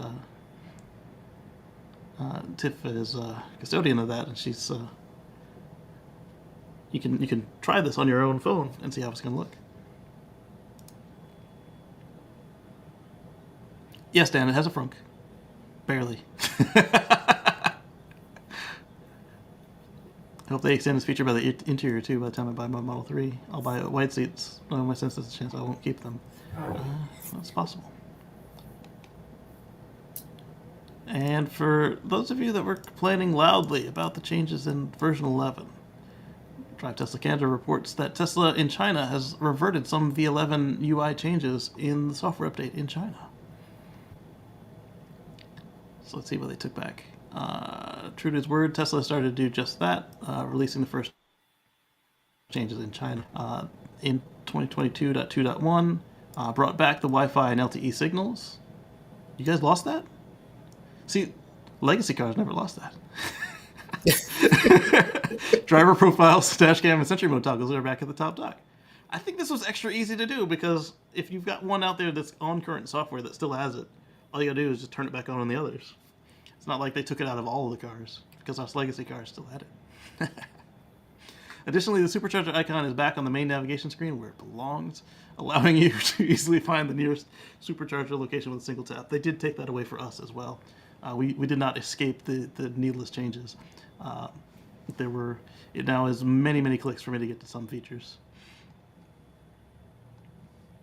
So I mean, I'm not saying nah. I've seen it, and there's just some stuff they didn't touch for us.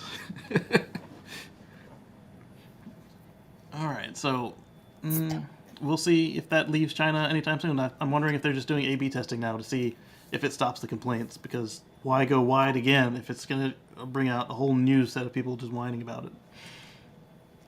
So I don't blame them for that. All right, so Tesla update in China. Okay, so we saw the colors on the tweet. And this one was kind of cool. Tesla purchases its own track to make Giga Berlin employees commute easier. And that sounds like they bought themselves a train track. That is pretty cool to me.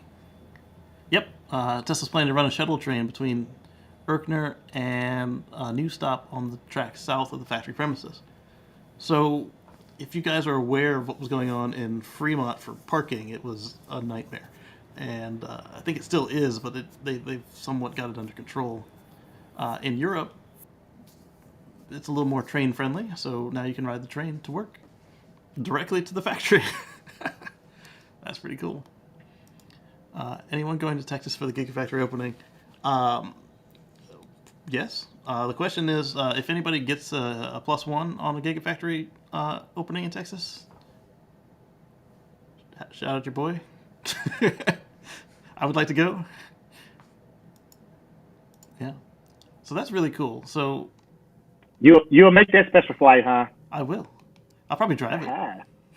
Depending on how much lead time we get. We didn't get a lot of lead time for Berlin, so I'll find my airline miles and make it happen. There you go. Let's see here.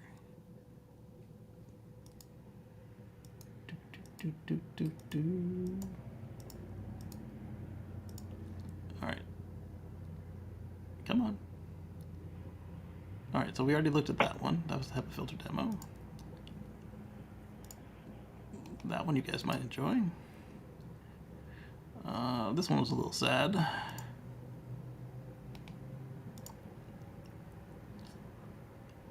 This one was interesting. And this one was something else. Alright, so let's share with you guys. Alright, so Australia exported its first batch of fuel that doesn't emit CO2. There's just one catch. It's coming from Time and Microsoft. Basically, they're exporting hydrogen. And it's still from Australia. Australia is coal. They need to do better than that. See, here's the catch. It uses brown coal called ignite that is a high emitting source to produce their hydrogen. So, yet again, another hydrogen scam.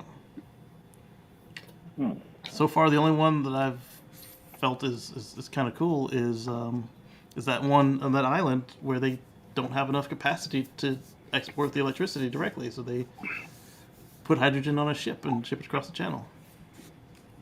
This is worse than that because at least with the ones in the U.S., they're using gray natural gas. This is coal, straight coal. It's not the way to do it. Do better, Australia. We're using something dirty to make something clean. It doesn't make any sense. Right, and they make and it's probably in the same case where just like with the natural gas, it's cleaner to burn the gas directly than it is to burn the hydrogen or reform the hydrogen into electricity that came out of that process. Then this law firm, Gerard Sharp, is running a class action on Tesla against Model S, against Autopilot, which I thought was just crazy.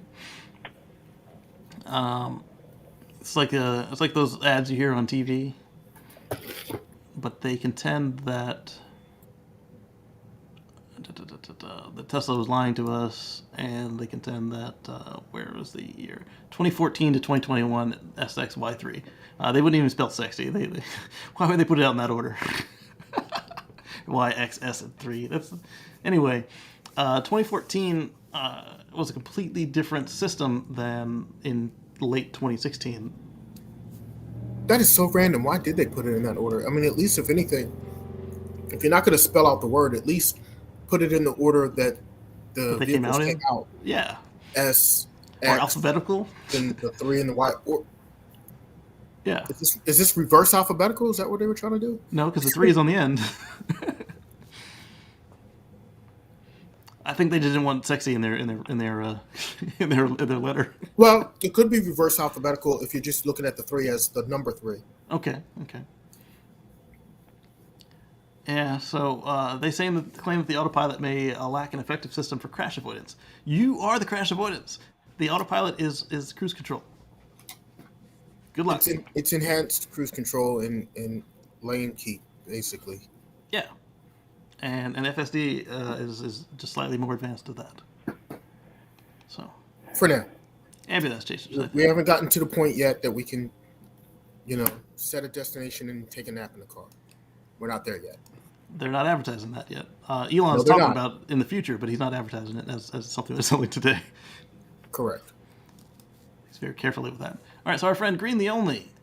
Tesla's adding a pyro fuse has reached the life expectancy fault code in the latest firmwares because pyro fuses in Model S and X battery packs from 2015 to 2018 range use non-replaceable lithium-ion batteries, only rated for 10 years. I'm wondering if I'm in that group. It started with performance cars, so that's another reason I'm wondering if I'm in that group. But eventually, Tesla replaced them with a self-powered, it takes the power out of a shunt and uses that to power the fuse. The tracking is done by the fuse manufacturing date. And it's unclear if this is going to be a free replacement. 10 years is past the manufacturing date is beyond the warranty. But according to Jason, Jason Hughes, the car will enter limp mode. So this is a note for future people curious about BMS _F176 _SW replace smart fuse and related BMS W176 alerts. So you'll see on the little alerts page on your main screen that your car wants a new main fuse. He says, if you want to learn more about this, there's a great video by Engineerix, and it is a good video. So let's copy that here, paste it in here for you guys. There you go. So he explains the new fuse, the old fuse, and the old fuse. And how hard is it to replace that fuse to get to it? I've seen Richard Fields do it in under an hour repeatedly. Okay. Yeah, it looks like it's exposed where you can just reach in and do it. You might have to take the whole pack down first, depending on which pack you're looking at. If you scroll to the 1150 mark, the expected lifetime and replacement parts they use is spelled out in newer packs. All right, so let's do that. Let's copy this. Oh, I already copied it, so we'll just paste it in after we get done with this.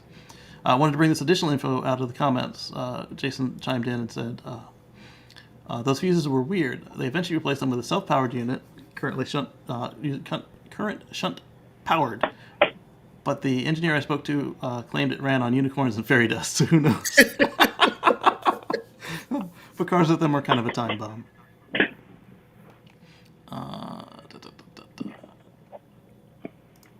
So let's look at the video. He said 1150. And which cars had these? These were in S's and X's? S's and X's, mostly performance units. Paste and go. He said 1150. Right, so they came up with is the old so fuse. this drops in the same location this fuse does in a Model S or Model X pack. This one I've already got apart. So this is the one I'm afraid I have with the batteries.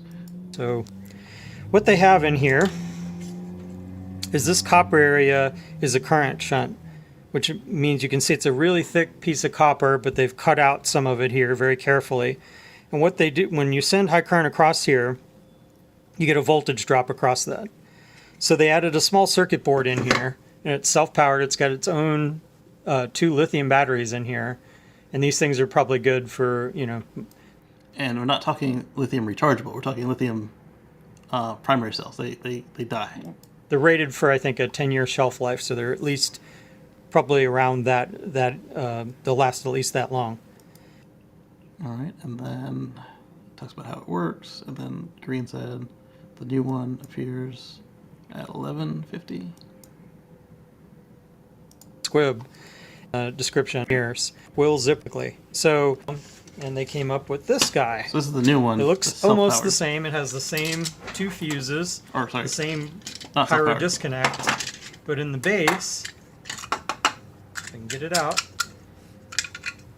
they made this circuit board. Now this circuit board, you'll know, has no battery, and it has no, this connector is, what goes up to fire the squib. There's no external connection here. And so he gets into how it's powered across the shunt, that same shunt, which is really cool. And so let's get into the rest of Jason's thread where he's talking about the unicorns and fairy dust. Uh, for the ones with the small batteries, the trip point is lowers as time goes on, eventually to the point where a wide open throttle, jamming the lightning pedal, can trigger it and blow the fuse. 8 to 9 years estimated. I've replaced 2 so far for premature dead fuses. The limp mode the BMS uses is likely just enough to get the car on a trailer. It has to keep the current below the rating of the parallel ceramic fuses. Unfortunately, this is a completely isolated module, and the BMS has zero knowledge of it aside from the install date, if that was even programmed. So they could have been, yours could have been done too quickly, and they didn't type in the date. So then you're looking at 10 years from when it was manufactured. Which, if you're the first owner, that's not hard to keep track of, especially if you know there's not been a new battery. He has seen several with no program power fuse dates, which is concerning. Tesla tried out a lot of stuff to detect the state of this fuse with the BMS code over the years, but nothing was successful. Either way, worst case is an unusable car until replaced. And as we talked about with Omar, it's fairly straightforward. You got to drop the pack, then you got to pull the fuse out, then you put in one of these new ones, hopefully, not another one with a battery in it, and then you're good to go. Could it be the case of remanufactured packs for 85 versions? This is very concerning. I might have a brick in a few years. I don't think so, because those would use the ones that the engineer was talking about earlier with the fingers, which are also bad because they just eat themselves up over time. So hopefully this same new fuse fits on all of them, because it seems to work a lot better. Oh yeah. He's talking about the same video we just watched clips of. Saw a video by Engineerix of a self-powered unit. It used the trickle power generated by the shunt during the operation to charge a small cap. 2013 cars use the old fingers, so yeah, they are also, for a different reason, waiting to go bad. Wait, how did the 2013 ones? So they have these little metal fingers, and over time they break apart, and then like regular fuses. Yeah. Rich did a video on that one about how they break. Engineerix did as well, but Rich's was a while ago, and it was a lot more entertaining, so it may have been more watched. Old school, traditional. Yeah. Well, I mean, it was 2013, and Yeah. technology changes over It does. I mean, it was a regular off-the-shelf part. Breaking! Audi, BYD, and Nissan all charging at Tesla Supercharger in Norway today. Tesla is lifting the entire EV movement forward. Look for the link, or see the link for a video of the Audi. And so I saw a question come across. I didn't realize anybody had even not considered. They were asking, how does the e-tron and the well, no, not the e-tron. Yeah, the e-tron and the Taycan charge on the Supercharger network if it only goes to 500 volts at the max, because those are 800 volt cars. Well, they're not 800 exclusive. They can break the pack into two and charge at 400 volts at parallel instead of 800 volts in series. So that's how. Yeah, because if they were 800 exclusive, they just wouldn't charge. What's interesting is I saw someone, I forget where I was at, but here in the United States, we were at a supercharger, and we saw a vehicle plugged into a supercharger that was not a Tesla. And Here in the States. Looking at it, I was like, oh, that's interesting. They have this adapter plugged into it. Oh, the low voltage adapter. And I said to my wife, I said, I don't think they realize that doesn't work. Right. I don't think that car is charging at all. It's plugged in. It looks like it's charged. I don't think it's charging. Right. Because I think they were using the adapter that works at the Tesla destination chargers, and they thought that they could use it as a supercharger. Right. And it's a good thing it didn't work, because that thing would have lit on fire. It's only rated for anywhere from 40 to 80 amps, depending on which version of it you get. And the supercharger runs at, 400 amps? So it's a significant margin higher than what it's built for. It is 400 amps DC, though, so it's slightly different. But yeah, that don't mess up your numbers. That doesn't work.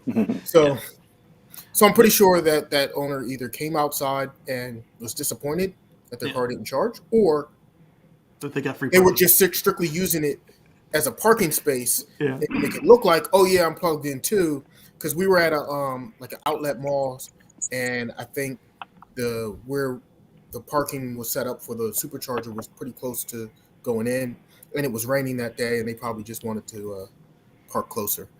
Gotcha. There are some adapters, so you can do like European and North American, Asian Teslas, like we saw on some of the world runs. But I think Tesla owns most of those adapters, if not all of them. So you shouldn't see too many in the wild. What's up, Dan? What's up? I know I'm a little bit late, but Spanish stuff. So Dan says he hasn't tested the Atlanta market yet, but both EVs are available here via Hertz for rideshare. Yes, I had You to talking call. about the EV6 and the Ioniq?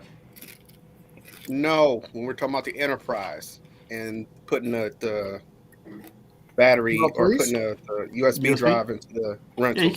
you can reach the USB on all of them, so that's fine. Yeah, Oh, but oh. Enterprise hasn't put them in yet. The USBs? When they crashed, But it wasn't a Model 3 that crashed; it was a Model S. okay, so they not renting them out. Can you do it for the Model 3, right? Model 3 comes with it in the glove box from the factory. Yeah, they come with it already. With the port already Yeah. charged to it? Yeah, Oh, okay, I didn't know that. Because they're not renting S's and X's, are they? they are, No, what but not in this agreement. They're are I thought purchased. Hertz was doing 3s. Yeah, but Hertz already Only had three. some Model S's. I thought those were only in California or something. No, they started rolling them out, but, Oh, not they're They're everywhere yet. nationwide now. Yeah, Okay. Well, no, I know the 3s are nationwide. I thought the S's that they had was in very limited markets. very limited. In fact, Tesla rented me a couple of Model S's through Enterprise as loaner cars. Yes, but they finally pushed them out to their drivers. You just have to call because my app still says something completely different. And I call the actual office. I'll test the difference between their gas cars and their EVs later and report back live from the Atlanta market. All right. So, Notebook Check is reporting that Rivian's battery partnership with Samsung has fallen apart over unacceptable demands by the electric truck maker. With these Japanese companies, you have to remember how the power dynamic is set up, and you have to be very respectful throughout the whole process. They can take offense very quickly, and honor and pride are real things still over there. So That was a big deal. Don't bite the hand that feeds you. If you ever seen Too Big to Fail, that was one of the key scenes. They were developing a relationship with the person that they always had. And so the closer in American business, the one that comes in the last minute and finishes the deal. But in those Asian countries, you keep the same person till the end, which is an honorable thing to do. So when the American company did it, as far as, trying to do the bailout process, it's basically trashed the whole partnership right then and there without thinking about it. And before we go too far, Samsung is Korean. I was thinking Panasonic throughout all of that reading. I don't know how to say Panasonic's Japanese name. It's M-A-T. I wonder if we can get a pronunciation tool on it. Let's see.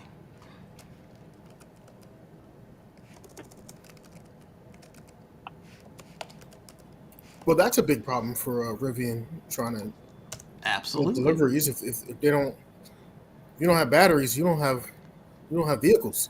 All right, so phonetically, Matsuishita is a Japanese surname. So that must be the people who made it then. Anyway, I was thinking them, but still, even with Korea, similar old family businesses sort of situation. You got to watch how you approach them, and you got to do what you promised. So it looks like instead of creating a battery development partnership with Rivian, Samsung created a joint venture with Stellantis.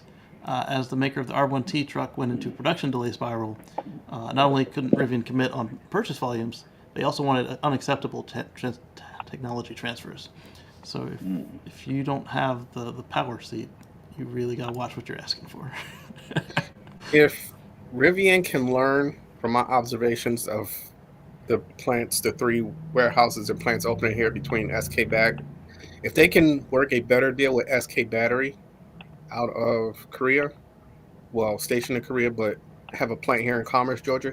If they cannot spoil that relationship between their plant here and the battery recycling place that's going to be here, they can uh,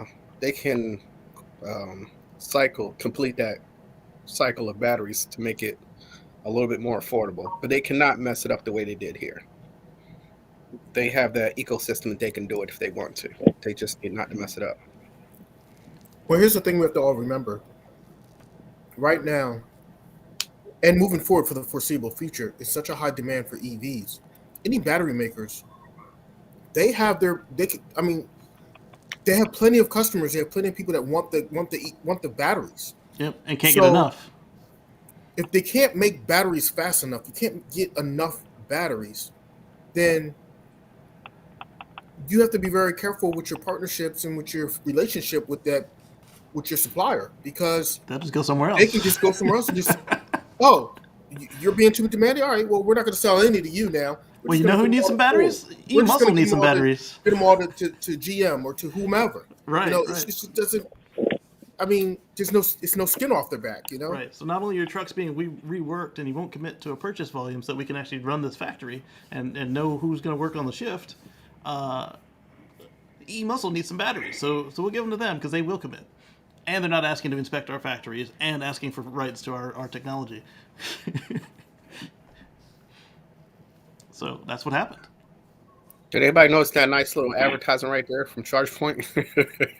Where? Oh, yeah. Amazon in the business of EVs too.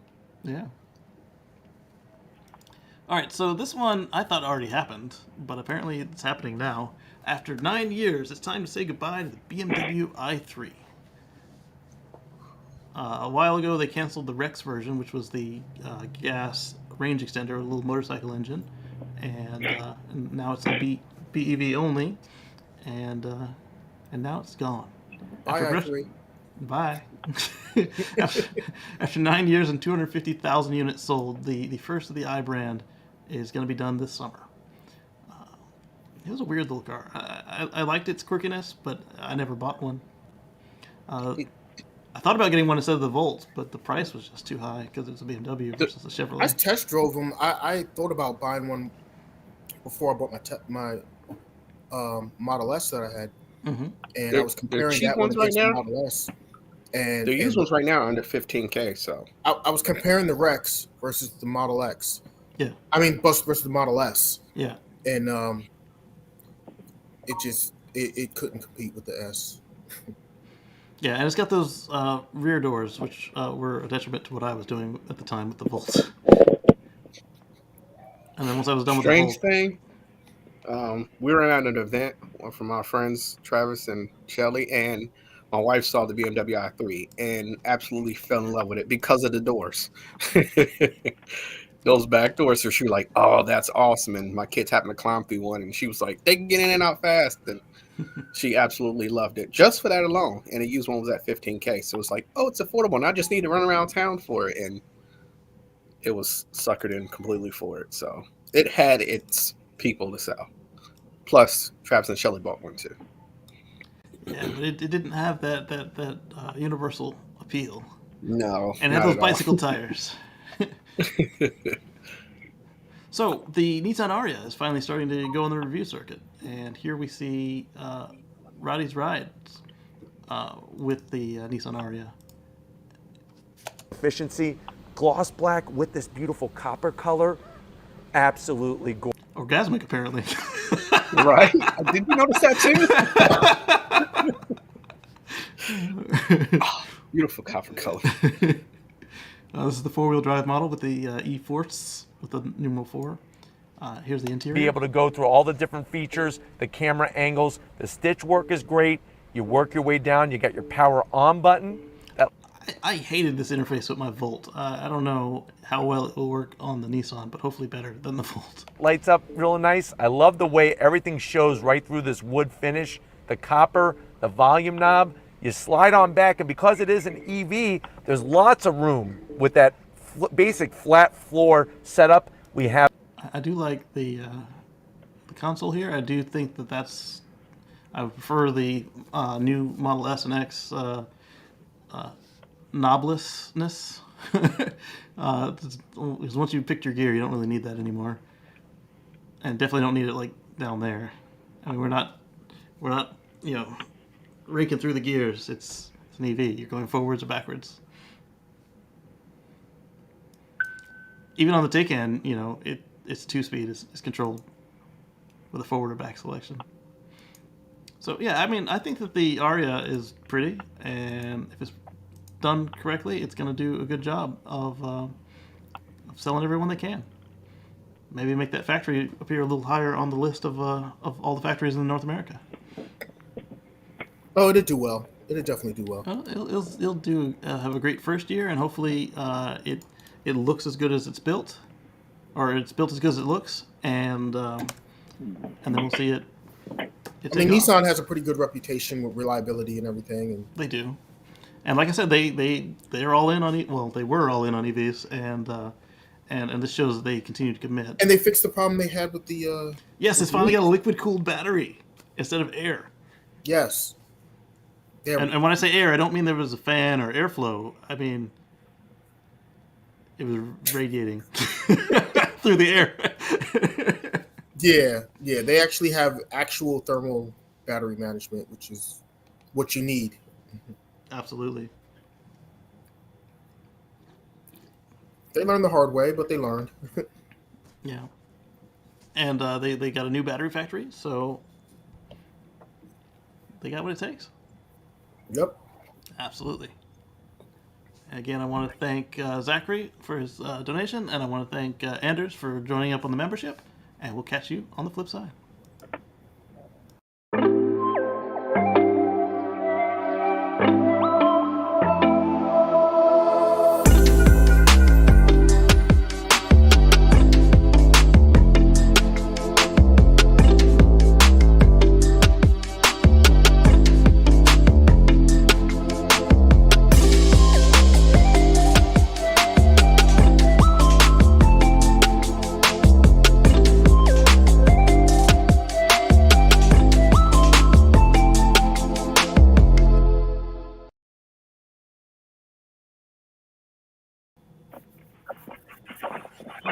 Waiting for the one to Oh. finish.